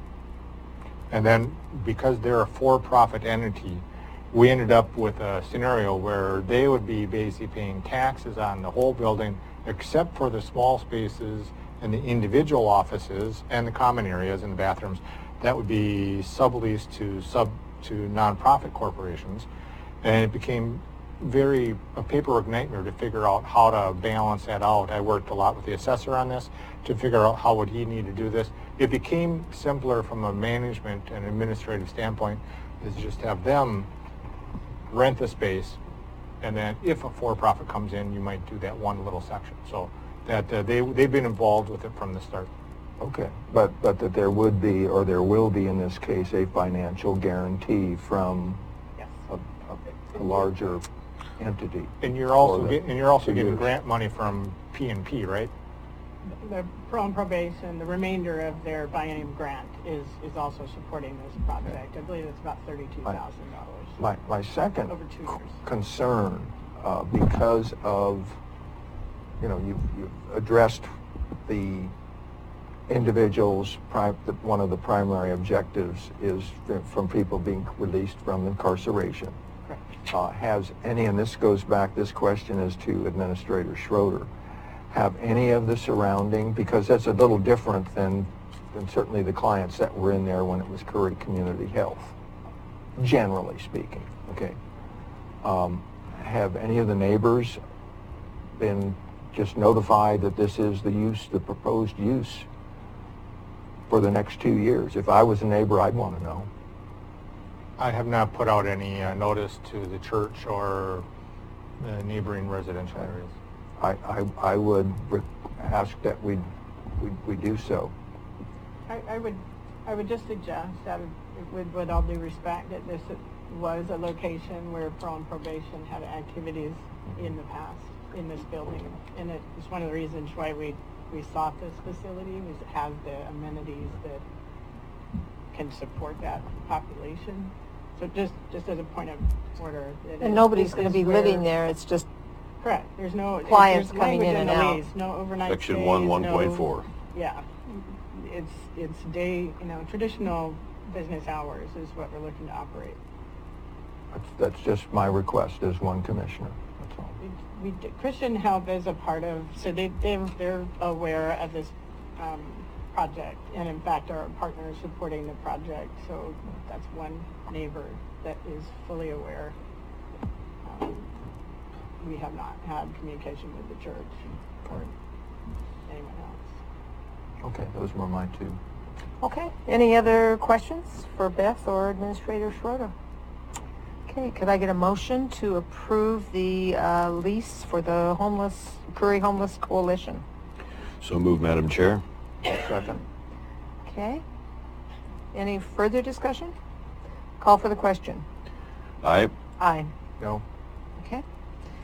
Next, we added to the budget some further information about our travel here as commissioners.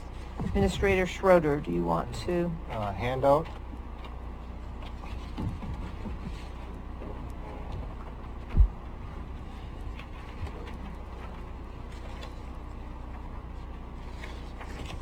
Here. Curry County Administrator is recommending that the county board direct staff to produce a supplemental budget to add $5,000 to the commissioner's budget. A supplemental budget will be required as this amount is greater than 10% of the appropriations for the budget. Staff would advertise and bring it to the board on December 5th for finalization. And just for the edification, we talk about appropriations. So in this case, the appropriations for this particular area of the budget, commissioner's expenses, encompasses the $4,500 originally for your travel budget. In addition, there's cell phones, copiers, other types of expenses that happen that are consumed by the commissioner's office. So your appropriation level is $8,000 and change, whatever it is. So if you're adding $5,000 to it, it's way over the 10% change in that. That's why a supplemental budget would be needed. If you were part of a bigger fund, which, you know, if you were part of a fund that had, you know, $200,000 in it in the appropriations level, a $5,000 wouldn't require a supplemental budget. I just wanted to make sure people understood that, the clarification for that.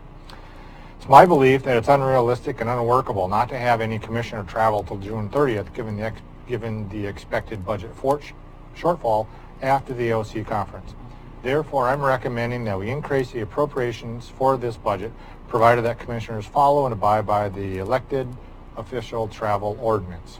With that, you can see some of the information that I presented to you last week at the Budget Committee hearing on the 31st, which was, you know, kind of where we're at with some assumptions. And these are all, you know, the assumptions for the OC conference are general in nature. They haven't been, you know, collected or paid or anything like that. So last year, just for your edification, we had $9,983 of commissioner travel expense. And so I think $5,000 would most likely cover the commissioner travel budget. The only other consideration you have is there will be a new commissioner coming in on board on January 8th or 7th or whenever that is.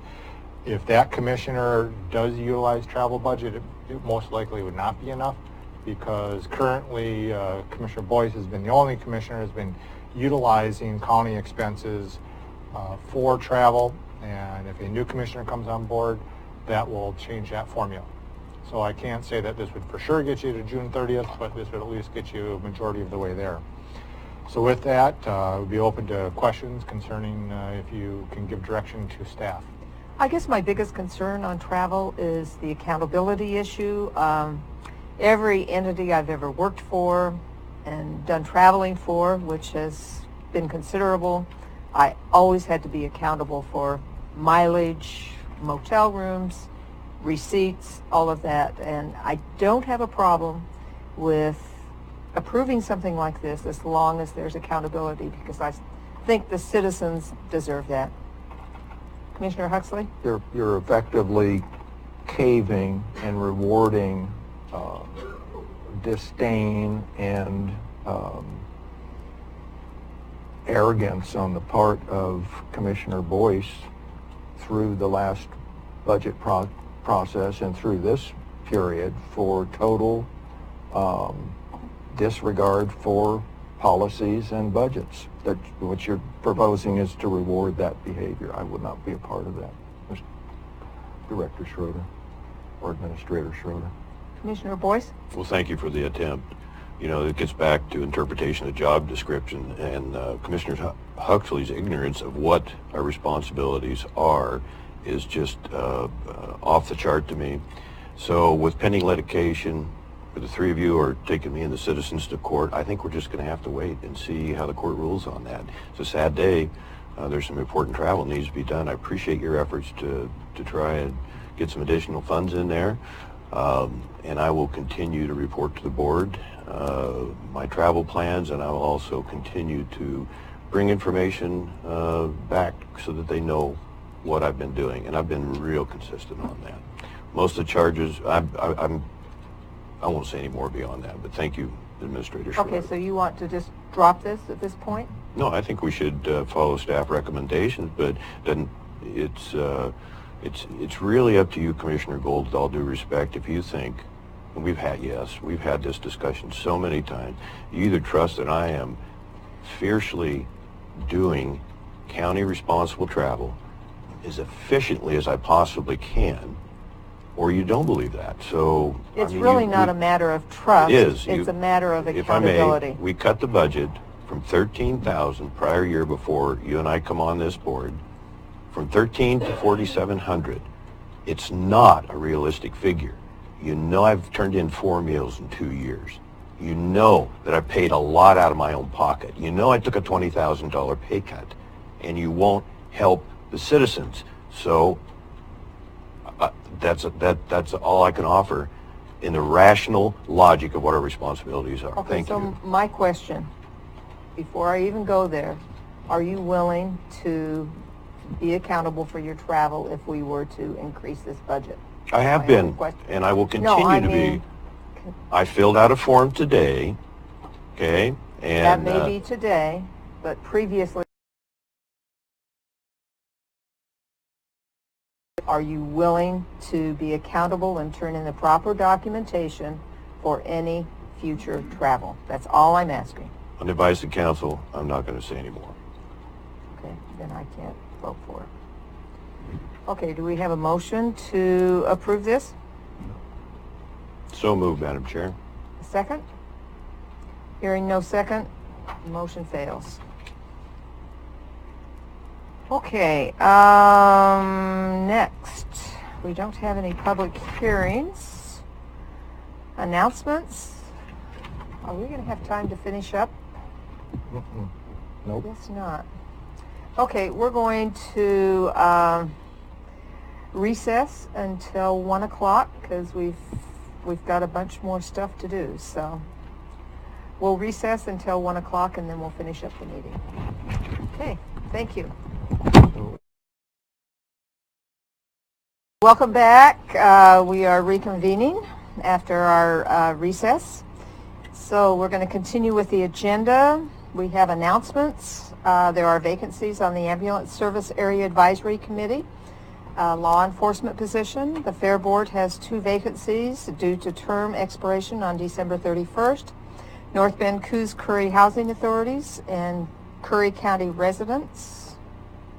I guess there's a vacancy there. On the Planning Commission, South County, there's a vacancy. CCD, or Coos Curry Douglas Business Development Board, is November 12th, 2008. Okay, that's where the vacancies end. That's a vacancy. Okay, then November 12th, Veterans Day, so nobody's coming in Monday. November 22nd, county offices will be closed for Thanksgiving holiday. November 28th, there will be a workshop at 10 a.m. in the Commissioner's hearing room, only if needed. Yeah, Madam Chair, if needed. Right now I don't have anything. I just have one thing on the agenda. And if it'd be all the same to the commissioners, I'd rather save the money for the travel for these guys to maybe just tag that on to the December 5th meeting. I'm fine with that. Instead of bringing somebody up and just say, we're just going to have go into a workshop after the meeting or before the meeting or whatever, so. Okay. Unless something bigger comes up. Yeah. Well, I'm for efficiency. I'll tell you that. Okay, December 5th, 4-H Extension Service District meeting at 9:45 a.m. in the Commissioners' Hearing Room, December 5th. There will be a general meeting at 10 a.m. in the Commissioners' Hearing Room. Okay, next, County Administrator updates. Administrator Schroeder. Okay. I have a number of things to discuss, and I probably would like to go jump to the union negotiations on or around 1:15, so we can call our labor negotiation. In case there's some questions or whatever. In case there's any questions. I don't anticipate any questions, but I just want to make sure that you have an understanding. If you want to talk to the lawyer, you can do that. Okay. So what are we Can you going give there? can you give your report between now and 1:15? I'm going to try. Okay. Yeah, so there's a couple things here. Board sign off on per diem for the AOC conference for the administrator. So until we have the personnel handbook approved by the county, which I anticipate to be in December or January at some point, at that point the administrator's travel and approvals will be signed just by one person of the board. I have a request to get the per diem and my mileage signed by the county board, so I'll be asking the county board to sign that. Okay. That's just, I'm just notifying you, I'm going to ask that. I also attended a cybersecurity summit up in Eugene, and I attended that on whatever day I attended it on. I can't. It was early last October week. 29th. Yeah, yep. So anyway, this is put on by the Oregon University up there, and the Secretary of State talked about election security, which is very informative to learn more about how we as a county need to protect our systems from infiltrations and threats on elections. And the FBI and the Department of Homeland Security talked about other general security threats for our information technology. I will be presenting information on this to our department heads at a department head meeting at a future date, and so that they're aware of some of the employee practices and security information. I'll be inviting the IT subcontractors to come in and sit in on that meeting.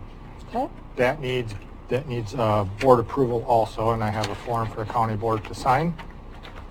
So it sounds like you got lots of valuable information there. That was very much worth it. And that was your $30 meeting? That was my $30 meeting. Okay, good. I have a request from Commissioner Boyce to attend the Enterprise Zone and other Oregon tax incentive workshops on November 29th. He just gave this to me this morning. He has filled this out, and I will pass this over for board consideration, for the board to consider out-of-county travel for a commissioner via the elected officials travel ordinance.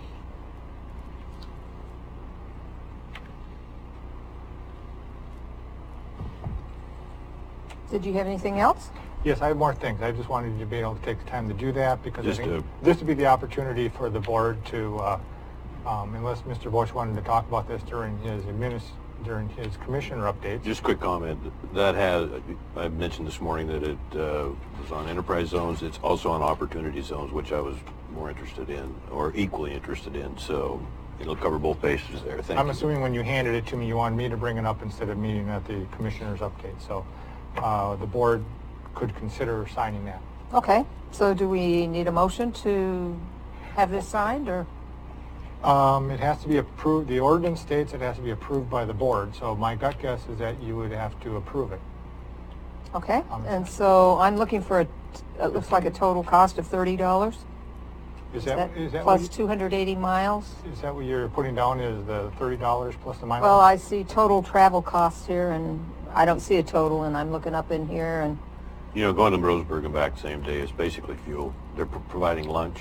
I could turn in a dinner and a breakfast, which, as you know, I never have. Well, if so you take a county car, it's I'm estimating $30. well, if you take a county car, it's 43 cents a mile.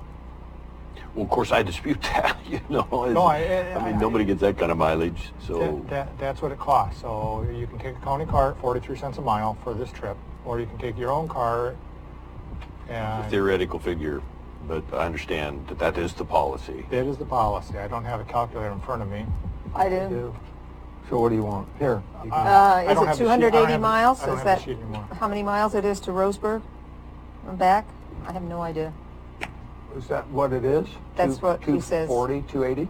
That's what he says. Okay, 280. so it's 280 I came up with times $120.40. .43. Yeah. Yeah, 120.40 Okay. plus 30. So it's 170. Okay. So do you want And me we to have- change What's the the? $30 for then? I don't know. So- Oh, maybe that's what you said was your mileage cost. Yeah, tank of gas is and wear on the tires. Okay, so there isn't any conference fee then. So Excuse me, it's 139 miles times 2 should be 280. Yes, it's 139 each way. Okay. Okay. That should be a round trip, yeah. Okay, so if it's just for mileage and they take care of the lunch, we're talking $120 instead of $30. Does that make sense? What did your calculator come up with? $120.40 And that is at 43 cents a mile. 280 total miles times 43 cents. Mm-hmm. Okay, thank you. So you want me to cross this off and put 120.40? I already did it. Sure. Okay, thank you. I shouldn't have crossed it before I got an okay. It doesn't matter. You know, we don't know what the current status is of that budget anyway. on the Okay, spending. so do we have a motion to approve this travel on 11/7? So moved, Madam Chair. Second? Yeah, I will second, and then just a comment, we don't know what the status is of the actual commissioner material and services account. And I'll prove it, but we don't know. So if it's over, it's over.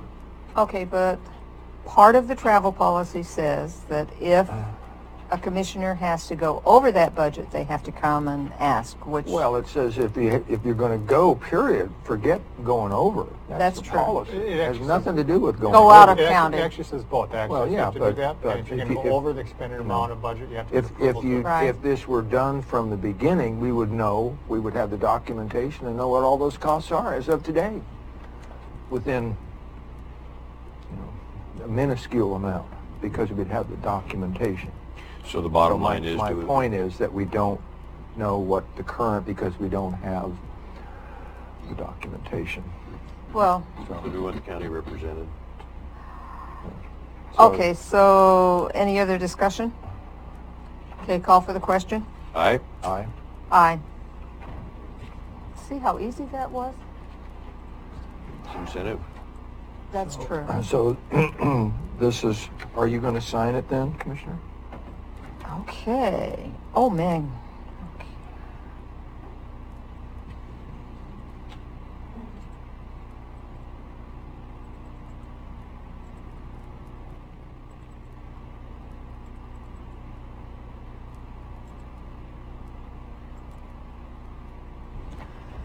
Okay, moving on. I got a lot to talk about. I'll tell Okay. you when I'm done.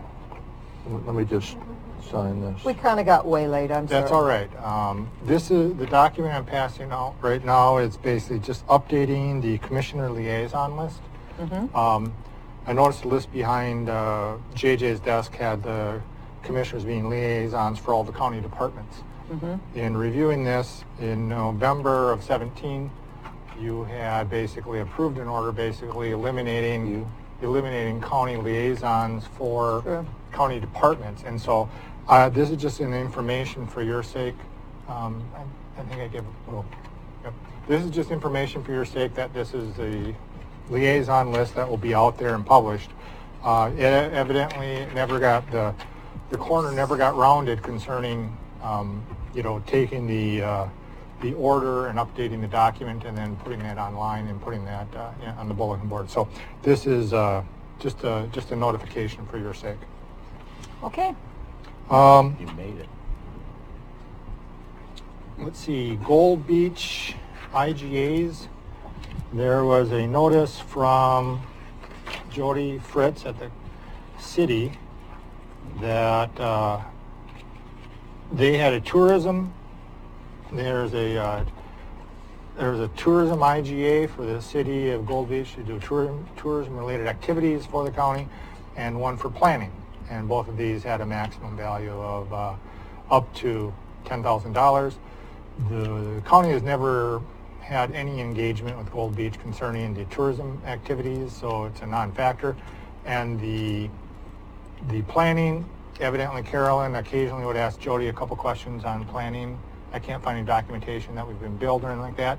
Jody has requested we terminate this, and so this is just, again, a notification from the administrator to the county board that these 2 IGAs have been canceled. Okay. Commissioner Boyce? Madam Chair, you might want to double check to see if the county has actually paid the city of Gold Beach for that IGA agreement, either or both, partial. Well, I think it might be like $10,000 that the county's extended, and so I think we need to clarify. There hasn't been any. Oh, did you can enlighten us in this matter? I did look up yesterday. We paid out of tourism fees. We paid $1,265 for rent for our working for a trade show that we went to the Bay Area, and we spent about $7,850 on planning for business meetings. And how long over a period was that? There were 3 separate invoices. I think one was, the first one was like October 16, and the last one was April 17. Okay, so it's been a while since we've utilized them. Regardless, in this case, the city is exercising its right. The city is exercising its right to cancel this agreement, so it's really kind of a moot point. Council Huddle? Thanks. And so Brenda and me go over our contracts on a regular basis, and I saw these on there, and my recollection is there hadn't been a lot of activity, and the question is, you know, what do we want to do? So I asked Jody, and she went to Clark and sent in the request to terminate. So Okay. Good enough. Commissioner Boyce? I don't think it's a simple discard as a moot point, because it's another 10,000 if that figure is correct. And do we have reports? You know, we sent a community development person to San Francisco to a trade show. So this is in 2016. Huh? This is 2016 and 2017. We did. When was it approved? April of 16? Yeah, you spent money in 2016 on this. Okay. You haven't spent any money since April of 2017, a year and a half ago. Okay, but it's still $10,000, right? No, it wasn't. She just gave the report. She just said there was $1,200 for tourism-related activities and about $7,000 for planning. Remind me of the total again, so I have it. $7,850 and $1,265. Oh, I was thinking 7,800. Excuse me. 78 and 12. So we're close to 12 or 10,000. I'm sorry. Okay. I just don't want to do any more of those kind of deals because they don't produce for this county. Okay. I'm just notifying you the deal's been canceled, Mr. Boyce. Yes, thank you. Yeah. We're not revisiting the past. The reason I want to make the point is we do a lot of 10,000 here, 10,000 there, and we need to do a better job of managing this company. We're headed. It's just not good. Thank you. Commissioner Huxley? Let me get my composure back after those comments. Okay. The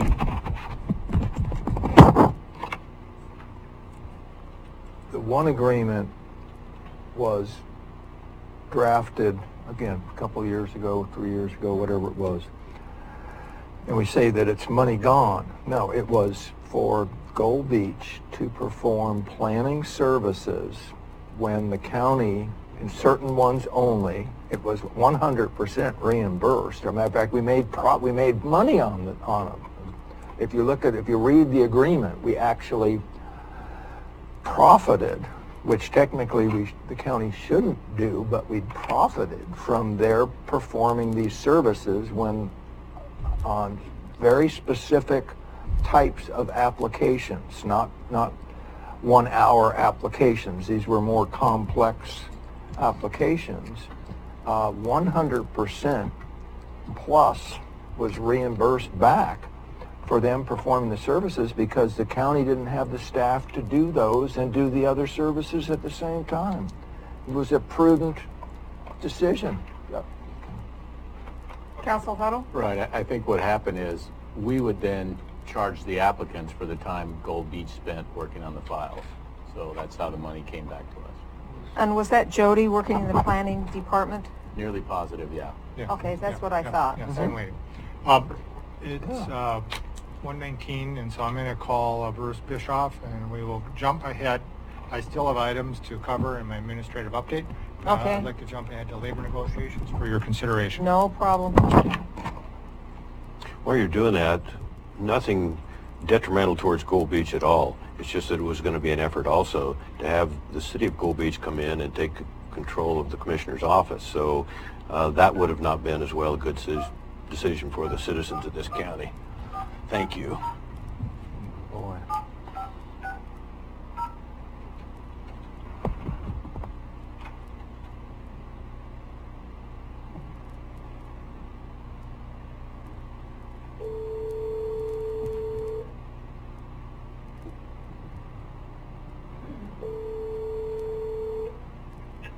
So Commissioner, we're going in executive session. Hey now. Bruce, this is Clark Schroeder. You're on speakerphone at a open session of the Curry County Board of Commissioners. They have decided not to go into executive session. Excuse me. And so I will, I'll be going back to my desk and introducing the topic, and then you can listen along, okay? That's fine, thank you.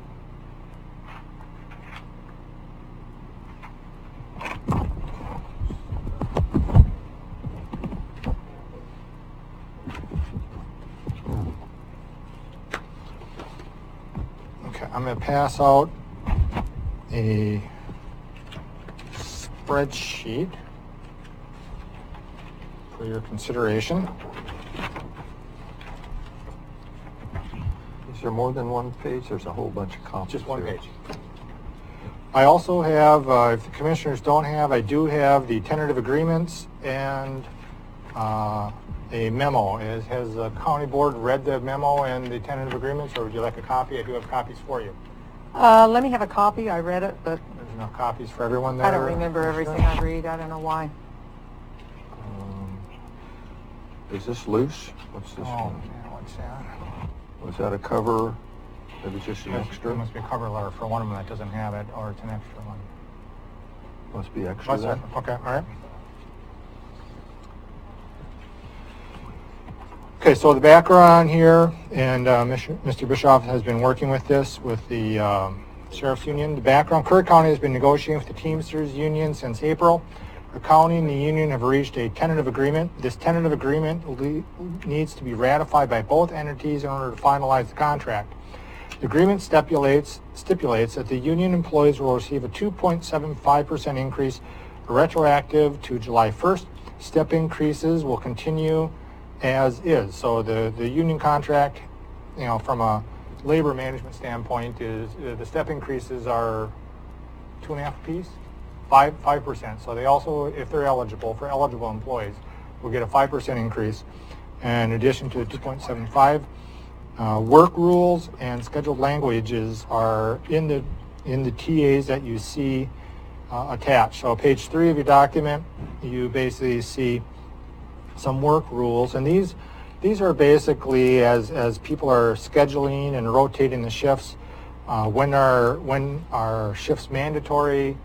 You know, these are to try to protect people so they don't get graveyard 100% of the time, or when you deal with holidays, when are people credited with holiday leave, how they're credited on July 1st. You've had the packet, you can read that. Basically, staff is supportive of this, both from the Sheriff's Department and from the Administration Department, along with Bruce Bischoff and Brent Jensen. In addition, on page 4 or page 5 of the packet is a strikeout copy within the document. Miss Swift, as she was putting the document together for the full contract, noticed that the fair share language and religious objections towards union dues were still part of the contract. And as you well know, with the Supreme Court Janus decision from June of 2018, it limited the ability to force people to have union dues withheld against their consent, and only with the express affirmation of the employee can union dues be withheld. So in negotiating that with the union, the fair share and religious objections were just eliminated And so that's no longer part of the contract. The spreadsheet that I have before you is basically the 2.75% increase, which is the reopener for this contract. So you're not negotiating a whole new contract. All you're doing is just you're renegotiating an open term for an existing contract, and it's a 2.75% increase. The bottom right-hand corner of the contract stipulates a difference from the original payroll to this payroll would be $71,515.16. And again, that would not account for staff who are eligible for step increases.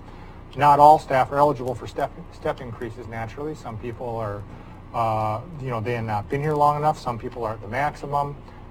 So there are different, everybody is an individual when it comes to when and how step increases are allocated. With that, we'll take questions. Okay, are there any questions?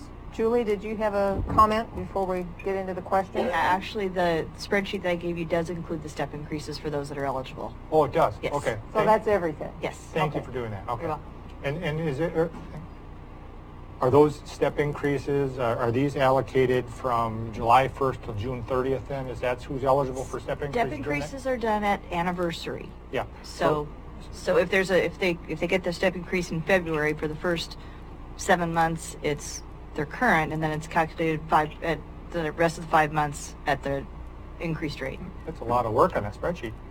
Thank you for doing that. You're welcome. Have people been getting step increases as we're negotiating the contract that were eligible for step increases since July 1st? Yes, we have.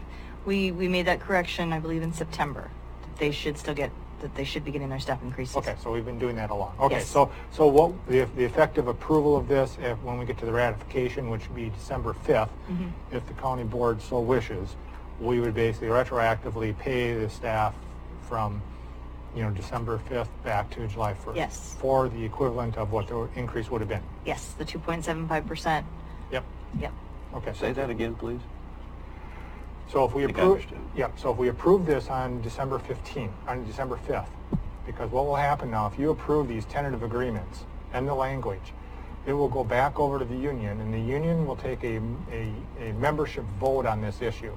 Once they vote on this issue, it'll come back to you for final ratification, and it'll be included and incorporated into the whole multi-page contract. And so what would happen on December 5th, if you approve this, Ms. Swift, working with finance, will retroactively pay the individuals for a lump sum check of what they would have earned had the pay increase been in effect on July 1st. They'll get a lump sum payment, basically. They'll get a retroactive payment for the COLA on their check. So this is going to be good till July of 19, 1 year. Yes. Yes, it'd be staff's recommendations that we try to negotiate union contracts starting as soon as we can so that they can be budgeted for the budget committee. Again, the budget committee did not have any increases for any staff increases, and I would encourage us to get that negotiation done before May. Commissioner Huxley? Okay, so this does include the COLA also? Yes. Okay. So all the monetary increases? Yes. Okay, any other questions? Commissioner Boyce? So I just assumed that the bottom figure on the right includes everything. Right. Okay. Yep. Bruce, do you have anything to add, or have we not covered what you think is the path we're taking? I do not have to think, Mark. I think you laid it out. It's very simple. Just the adjustments in insurance and the wages. Well, the insurance stayed the same. Wages and steps. And that minor adjustment policy is good language. Commissioner Huxley? Bruce, this is Tom Huxley. You mentioned the insurance stays the same. What's the...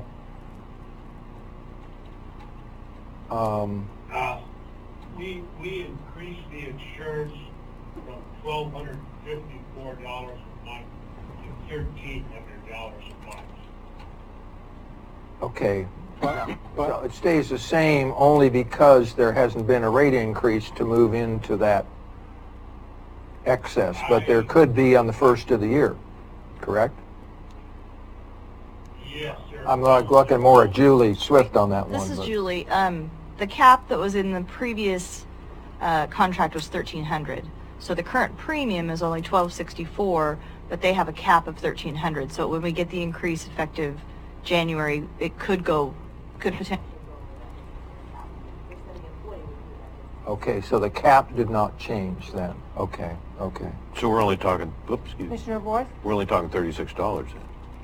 $12.64. Okay, That spreadsheet is up to the cap, so if it does increase, that is built in all of it. Thank you. Any I other think questions? that's expected. I mean, that it will increase. Yeah. Are we having technical difficulties?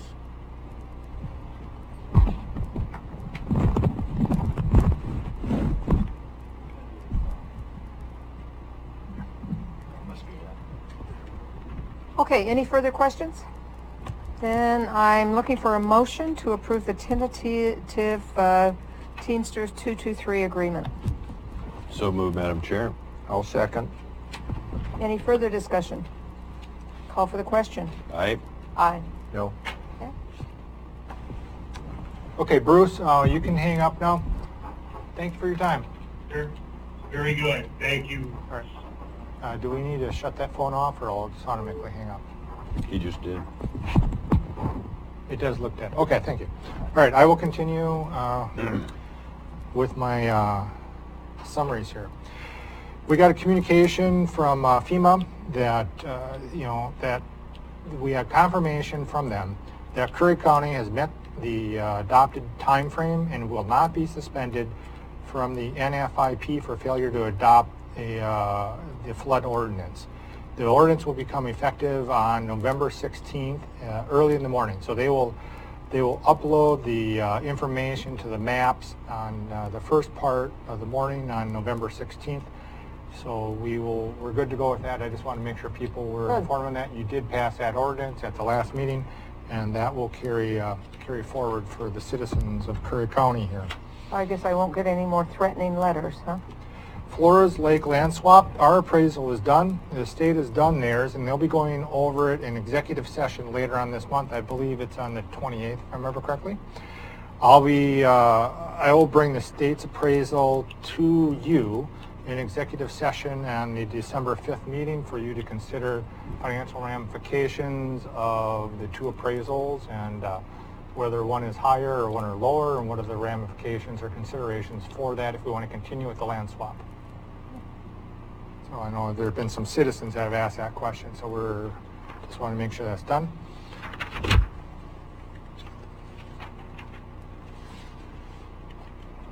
Let's see, where did I put my report for code enforcement here? Speaking of code enforcement, I've received some positive comments from some of the citizens who have benefited because of that. So in my October report for code enforcement, we started the month with 12 cases. We had 16 more complaints received. We have 14 more opened. We gave out 9 written warnings, 2 verbal warnings, 1 citation, 2 enforcement actions, referral to another government agency, 1 cases resolved which were closed. We had 7, ending case count of 20, and then other public contacts were 3. I'll just give a couple highlights here. So one of them, we had a property up on Elk River. A fire broke out. There's multiple unpermitted campers and RVs that are living on this property, so against our zoning ordinances. And it's been that way since 1993. It was the first letter I saw from the county that they were concerned about this property. Well, of course, they eventually had a problem, and this could have led to serious loss of life due to fire code issues, loose electrical wires, gas tanks laying around, setback requirements, more structures allowed than occupancy in that current zoning area, and we're trying to keep people safe and secure. Just remember, your property affects your neighbors when rules, codes, and ordinances aren't followed. So This is one of the reasons why we want people to follow codes and ordinances. This could have been a tragic event with all these people living unpermitted on the same property, and they'd burnt down a bunch of structures, and now these people are homeless. There's property in Ocean View there that we've been working on cleaning up. Again, multiple people living on the same property. And so we're working on cleaning that up. We've had 4 20-yard dumpsters of garbage pulled out of the property where these multiple tenants have been working. And so we're trying to cooperate with citizens that have issues and try to get them to clean up. So that was at their expense, is that correct? That's correct. Okay, Yep. I love We're that. basically encouraging people to do this. And then Arizona Beach, which is a unlicensed motel that has failed inspections and public health inspections and water inspections for a long time. The property is in default. There are some elderly tenants up there that gave money to the landlord, and the landlord is no longer to be found in another state, and they lost their money, again, because it was an unlicensed, unpermitted occupancy of people. So there are reasons why we have zoning ordinances. People need to follow them because people have problems. I am working with the code enforcement officer and our building official to have a uniform tracking system for these issues. Right now we've been tracking them on a spreadsheet, and of course with the amount of traffic we're getting in code enforcement, the spreadsheet's going to get from me to Commissioner Boyce pretty soon. So we're going to be entering it into the building officials' data network so that the ladies downstairs, if somebody comes in for a permit, we can look up to see, do they have an outstanding code violation already? Is there something, they already have 5 people living there, or 5 occupancies, and so we're going to try to coordinate to make sure those 2 departments work together. The code enforcement officer reports to me, however, because we work in multiple departments, so we get referrals from the sheriff's department, we get referrals from CCH Public Health Department, we would get information from the assessor's department and other people. So that's why it's a central administrative function versus underneath another department like that.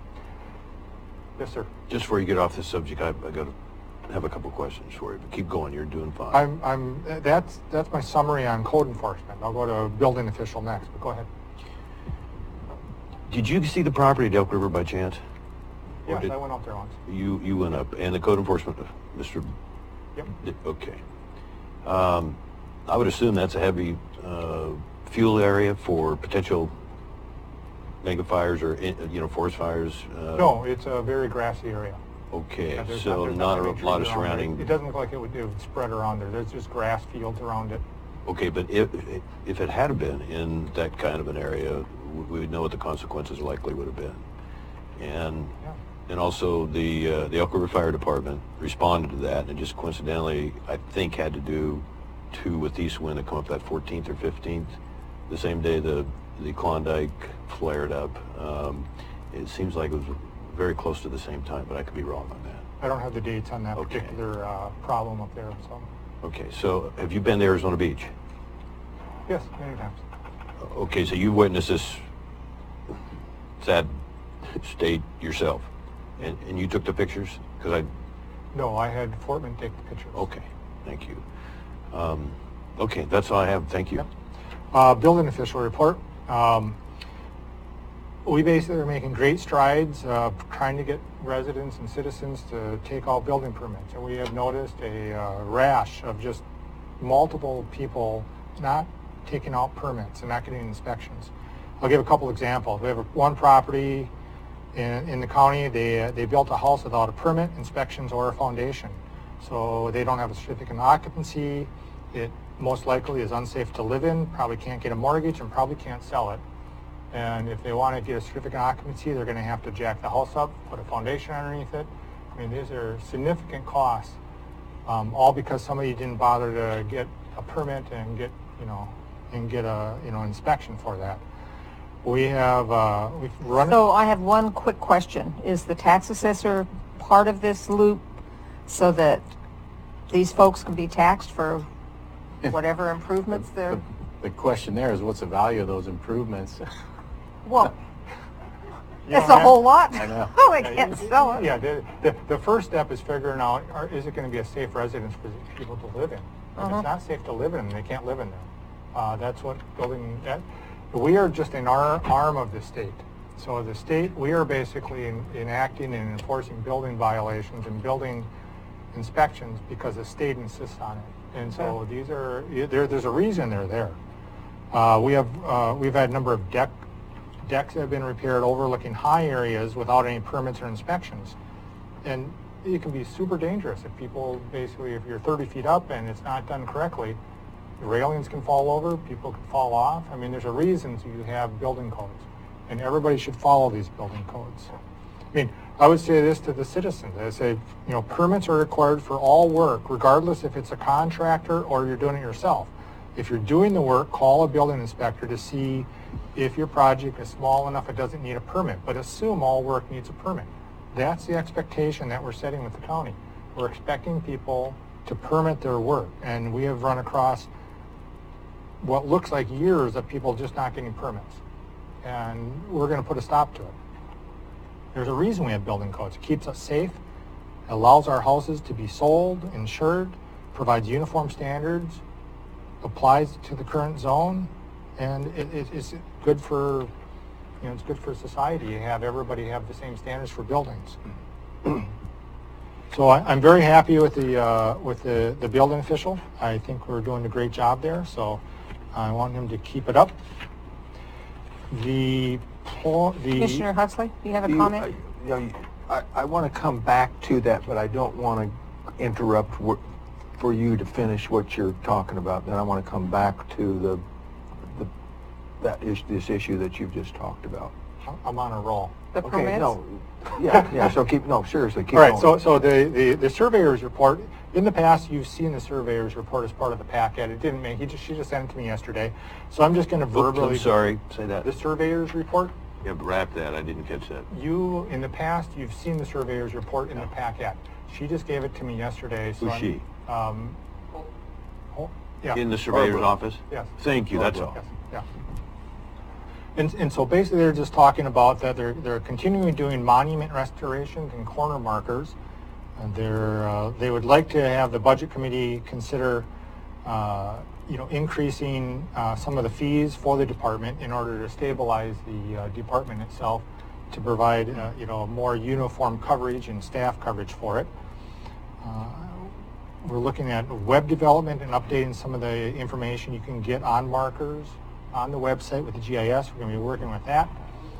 And they have a report, surveys. They got $997 for the deposits. Riley worked 32 hours and Barbara worked 84 hours. And then they have two other guys who are out in the field, and their timesheets are available for review. So that's just a little summary from the surveyor's office.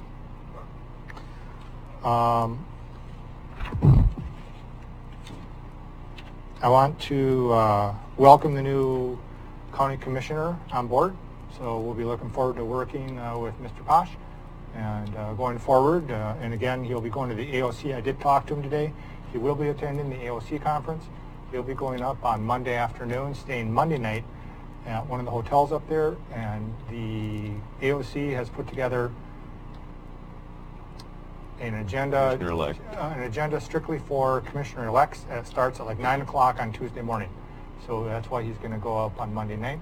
And I will coordinate with him and JJ with getting him the agenda and the packet for the information he needs for that. And I'm very, very excited that he's going to go up and have orientation for being a commissioner. So we'll look forward to that. He will be sworn in the first Monday in January, which is, I don't know, 7th, 9th? I think it's the 7th, 12th? The 7th. Yeah. Come on, JJ. You're supposed to have all the dates memorized. Finally, I want to welcome and giving notification to the county board per the county board ordinance that I'm hiring a planning director. Becky Crockett is her name. I have her resume here. You can all take a look at it, but she has worked for the Oregon Department of Transportation, being program manager. She's worked as a sole proprietor, working with federal, state, and local governments to address regulatory land use, environmental issues, policies, technical analysis, water, wastewater, designs, business management, accounting. She's worked as a principal environmental planner. She's worked as a senior environmental planner, and she's worked with urban service manager. So she has extensive experience being a planner, and I'm very excited to bring Becky on board. Her first day will be on January 2nd, and I'm very excited to have her be in the planning director position. In the interim, we're going to continue with Mr. Bischoff, who is a contract employee, works on an hourly basis, and That's John Bischoff. John Bischoff. Bruce Bischoff. Who we Sorry. just talked to. Yes, That's you're okay. right. Sorry. Yeah. Combination planner attorney. They're both Italian. No, they spell their name different too. Yeah, Last name's I agree, Stern. but I mean, they sound the same. So we just got off the phone Yeah. with them. I just trying to make sure. Think clarification. Anyway, he was excited to bring somebody on board. He has retired, and he did not want to stay indefinitely as the interim part-time county planner. So he's excited to bring Becky on board and knows of her also. Becky Crockett is a local family, and she is very excited to come in and help the county. I think she'll do a great job. I just remember reading all of her resume when she applied for being on the planning commission. And per Mr. Huxley's comment earlier, I will coordinate with her concerning her planning commission and bring back a need for a planning commissioner. And since the next meeting is not till December 5th, we probably will go forward with selecting or seeking applicants during this month in November, and maybe put it on the website in order to hopefully get some candidates before she starts, so we have a full planning commission. Okay. Anything else? That's all I have. Does anybody have any questions? Commissioner Boyce? Thank you. So that's going to be another month before we have the next meeting. I assume that meeting is going to be pretty loaded with responsibilities. December 5th? Yes.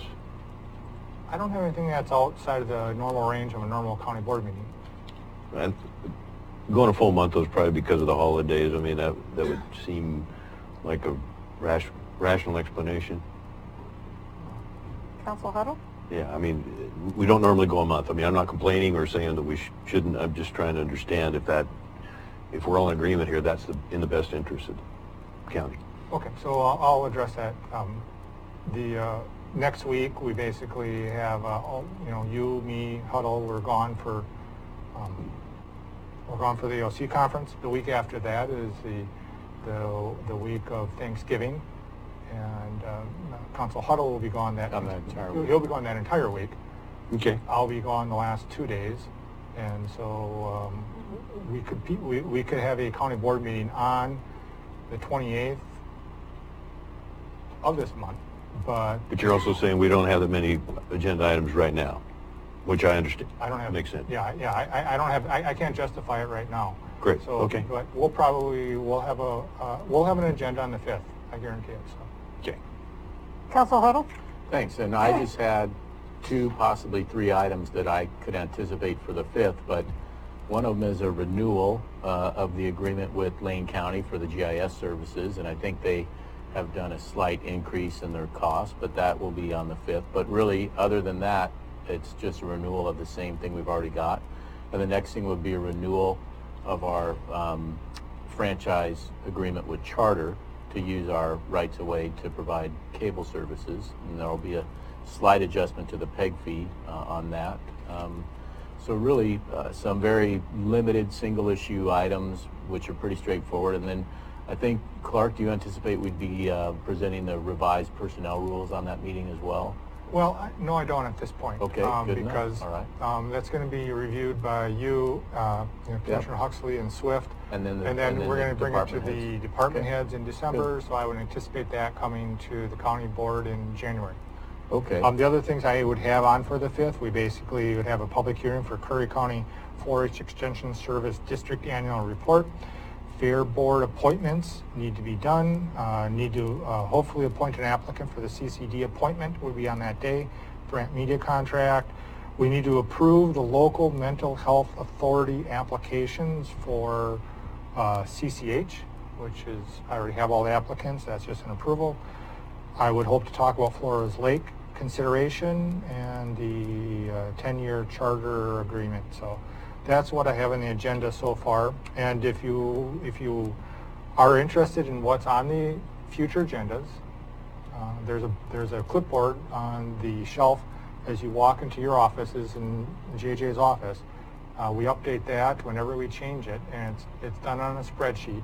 So we can, basically me, Huddle, JJ, Brenda see that, and we update that, and then we print it off whenever we make changes. So you're always welcome to look at that spreadsheet, or ask JJ or myself if there's been any current updates if you're curious about what we have going on in the future.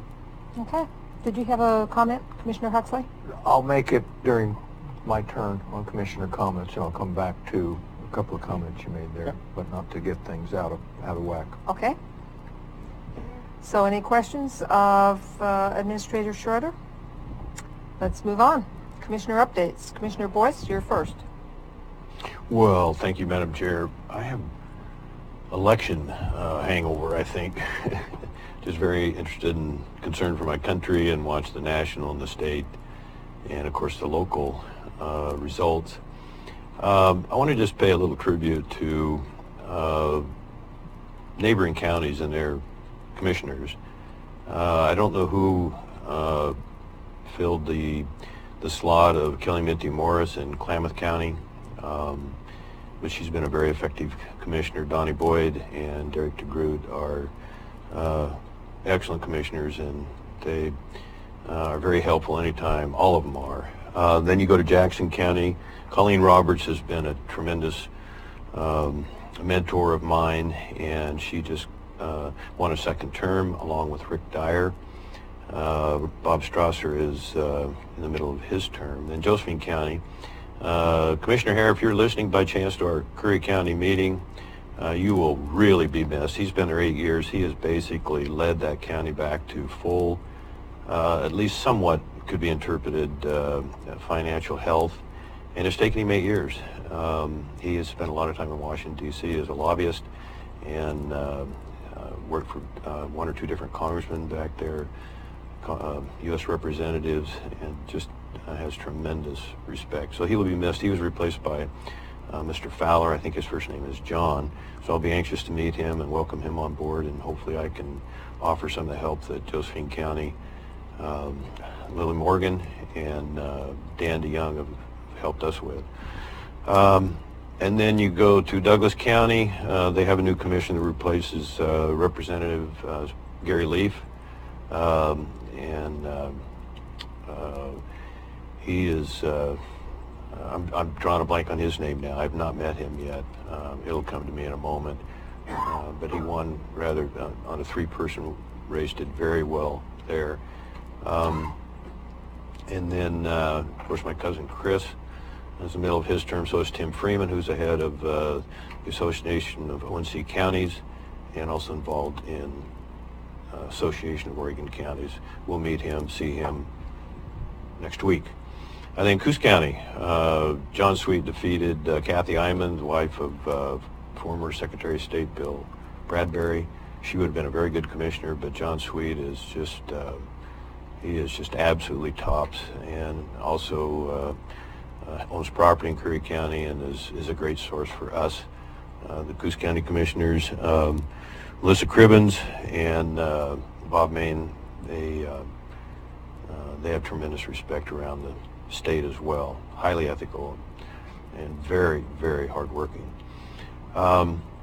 So I'm just offering a little tribute to those people, and I'll be reaching out from Curry County. They're reaching out to us, and from a regional perspective and position, there's a lot we can do.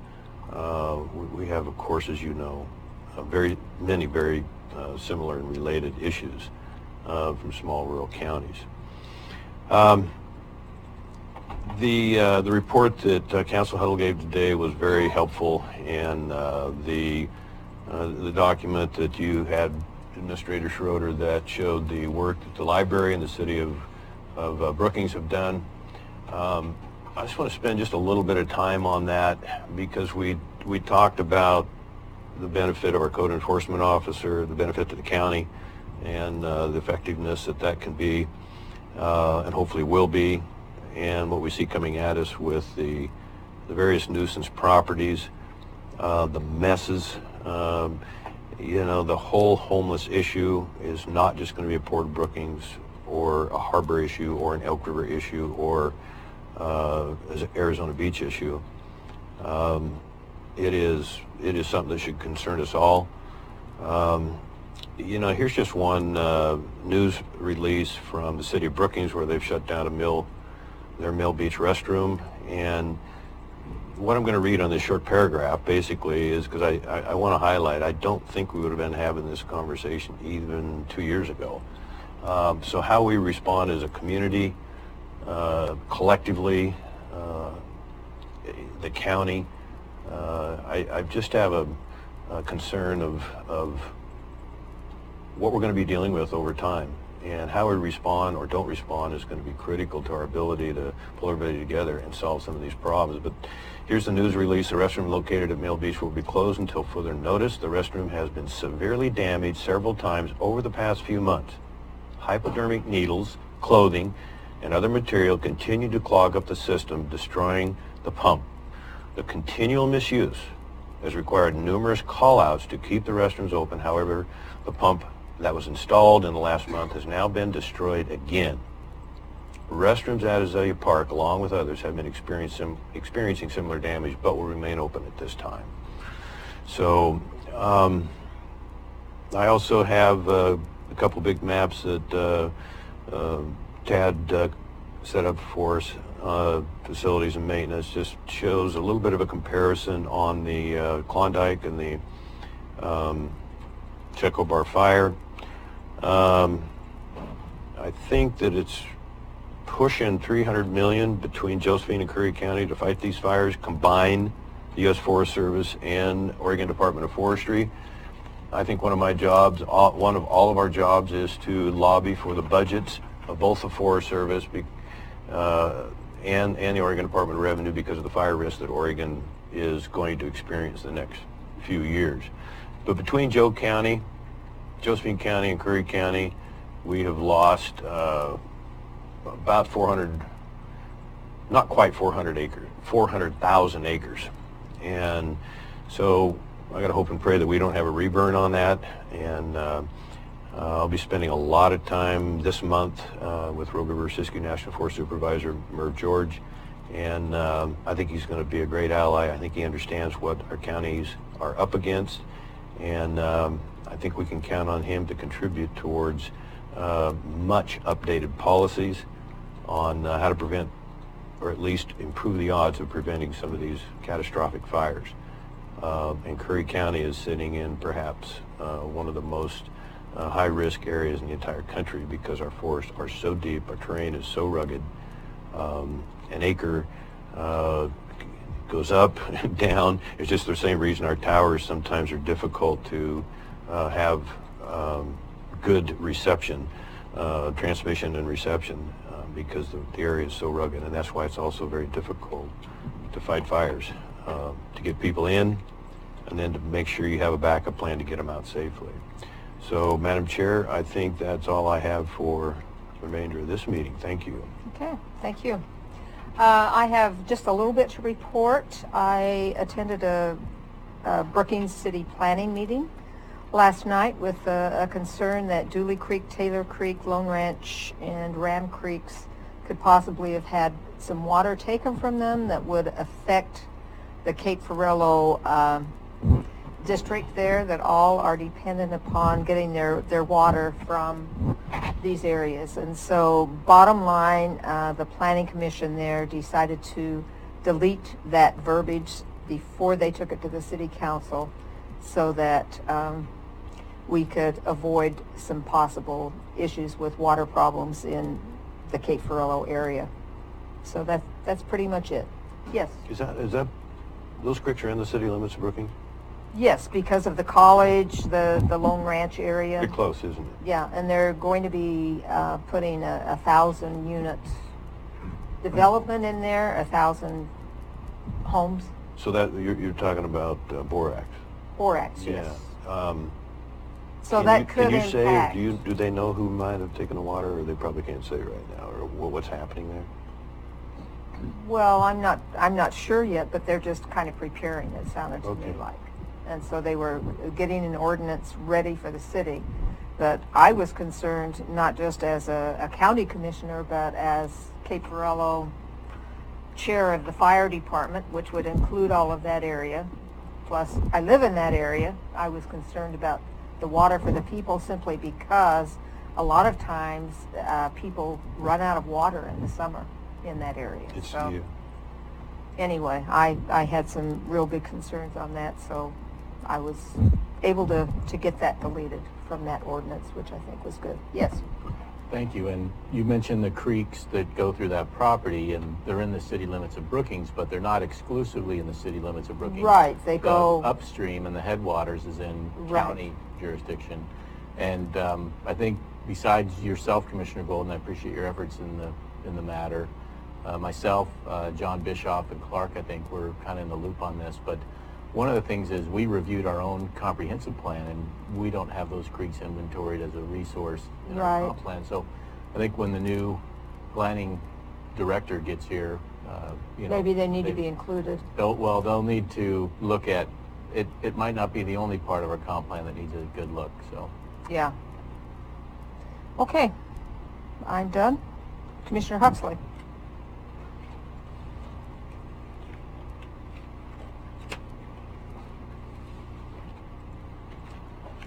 In the last meeting on the 31st, and I didn't hear any explanation today in comments from Commissioner Boyce. Commissioner Boyce had mentioned that he would give some examples of the really squandered funds, that the county is squandering funds. And he had specific examples, but he didn't want to give them, get into that at that meeting. I requested right after that if he would get back to us with those specifics in writing. And clearly I haven't seen them. I would make that request again of Commissioner Boyce for the next meeting. I have tired of hearing statements without any foundation or accusations, or in this case, statements with no supporting facts. And so I would request that again from Commissioner Boyce at the next meeting. On Administrator Schroeder's comments, and about 135, you mentioned that these are reasons we have zoning ordinances. That's not a quote, but I think it's a pretty accurate paraphrase after you had gone into some of the code issues, that this new staff member has run in or got into. And I think it's excellent that the county is now making headway into code enforcement. I think it's great. It will initially, as it's doing, create spurts of others, filing complaints, but as that in time, I think, will dwindle significantly as people understand that, hey, they're actually going to enforce this, we better not do it. The curve's not there yet, but I think everything really excellent. But to code enforcement, and you have the code, the code enforcement code, or the zoning ordinance for the county that dates back to 2009, I believe. And yes, that's why we need the zoning ordinances, but we need people that understand internally what the zoning ordinances say. And I don't believe we have that. And I'm going to give you an example of why I don't believe we have that. I had addressed an issue on Harbor Hills Heights Road and up into the Harbor Hills, where you have for years it's gone on with we want to do this, we want to do that. The water runoff or the storm water runoff is absolutely mind-boggling coming off the Harbor Hills at various points where they've collected, ODOT's collected data for years. I mean, it's phenomenal. We're talking, in millions of gallons a day. So where does it go? Down into the port? And it goes down to the port. It goes through the lily fields. There are several different creeks. There are more creeks than you can't even imagine. And having gone before in 2008, having gone before the Board of Commissioners here as a citizen, when they met jointly with the city of Brookings in in December of 2008 on an issue up in Harbor Hills, and telling them that it was a bomb ready to go off, and that's the phrase that I used. Three weeks later, this one that had been scalped, an acre had been scalped. They didn't do what they were supposed to do. People in this planning department here didn't care or didn't know, didn't understand. And they had a landslide. And it was about 3,000 tons of debris that came down. When it went across Harbor Hills Heights Road, the mud line on the few trees that were still there was about 20 feet high. Is that a county road? Okay, that's a county, that's not a county maintained road. It is a publicly dedicated road, but it's not a county maintained road. But that had nothing to do with the slide. The slide was from a new home that was being built on property in the Harbor Hills. And that's got to the point of the county ordinances, the zoning ordinances. And I had recently seen activity into a creek and with the new concrete swale going up Harbor Hills Heights Road. And I raised the question, were building permits pulled? And individuals have gone out to look, and I'm not going to go into the names or exactly what they felt, but hey, there's no problem, there's no safety issue. But the safety issue has nothing, ultimately that's a result, but the safety issue has nothing to do with the zoning ordinances. The zoning ordinances don't care or differentiate whether it's a county road or a publicly dedicated road or anything else. It's property that is developed, okay? And you can't put or you're not supposed to put a home in up on private property that you access with a publicly dedicated road without a permit. You're not supposed to build a home anywhere essentially without a permit, whether it's a private or a public or a dirt road or a concrete road or any type of road is not material. And I would I've referred back to Administrator Schroeder on the bottom line here was, well, hey, there's no problem, pretty much end of subject. You have a Brookings Public Facilities Plan that refers back to these same ordinances, these same storm surface water and facilities plans, jointly signed by Curry County and the City of Brookings. You have the Curry County Ordinance and our zoning ordinance, 2009, September 2009. And sections go into development activity and any proposed use of land that requires disturbance of vegetation on soils. Doesn't care whether it's on this maintained road or that maintained road or this person's property or that person's property. It's in the ordinance. You can go further into Sections 300, erosion prevention control. Again, there's no differentiation. Development affected, the square footage, if you remove or disturb so many square feet because of the horrific issues that they've had in the past. That's why they developed this zoning ordinance. So it's my request that don't just dismiss my comments. Somebody needs to understand the reasons that you have the zoning ordinance, what's in the zoning ordinance, and they need to look at this and other projects. And that's my request and the reasons for it. Council Huddle? So, Commissioner Huxley, you said you were looking at the zoning ordinance from when? The zoning ordinance, the Curry County zoning ordinance is corrected. It was as of September 2009. To my knowledge, that's the latest zoning ordinance. I think it's not the latest. Okay. Because if you recall, it was within the last couple of years, and in particular with respect to the topic of road standards.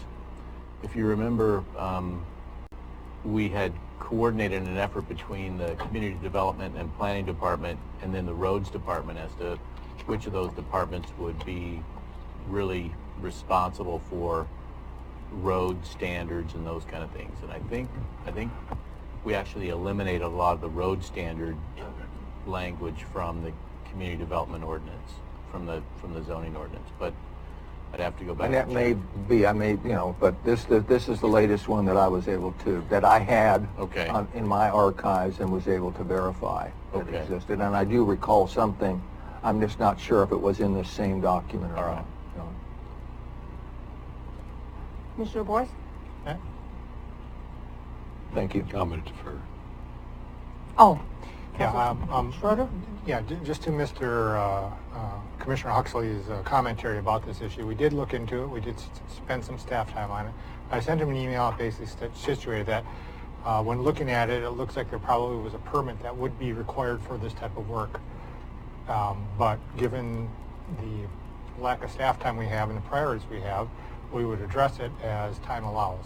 So if we have an issue where we're having people where, we have people in unlicensed motels or a house that's going to blow away in the first big storm, we're going to spend our time and energy there, and eventually we'll come back to, we'll put it on the tracking list just like any other complaint, and we're a complaint-driven code enforcement agency. We don't drive around. I don't drive around and say, hey, there's a problem here. If it affects somebody's life and they're complaining about it, we put it on the list and then we will track it as we get there. And so we'll put this on the list, and as we, get to it, we'll get to it. Commissioner Huxley? That is not what this email says, but so I will put that request that this be put into the public record. Okay, any other comments? Commissioner Boyce? Commissioner Huxley, on my assertion that there's been squandered funds, did you not hear me say earlier today that twice on December 5th that I would have a full report? But I can give you one if you like. I'm a full-time commissioner, so I get a lot done, and I get it done fairly timely. But regarding December 5th, one would be back to your attorney, okay? And I want you to answer the people on this. It is your attorney, even if it's your past attorney, and twice after a pro bono job that he did for you, you voted to hire him, and then twice you voted to pay him. To compound the problem and the difficult it is for this county, now he's apparently on an open-ended send in the bill. We don't even know if we have, I'm sorry, a limit on what he's going to spend or what he's going to be able to charge us for in labor negotiations. So I know you believe he's not your attorney, okay, or that this wasn't unethical or a conflict of interest. I think the people need to make that call. Not you, not me. Thank you. And I'll have the other ones on December 5th that you requested. Thank you. And the citizens will have it too. In writing. Is that correct? I don't know what you mean by writing. I'm going to give a report, and you can disagree or agree, or you can do your research. You can do whatever you like. Will it be a written report? A verbal, like like I said, I'll do it on my timeline. I'll give the citizens the information, and it's up to them to decide. if there's any squandered funds in this county. Okay, this Okay. meeting's adjourned. Thank you much for coming.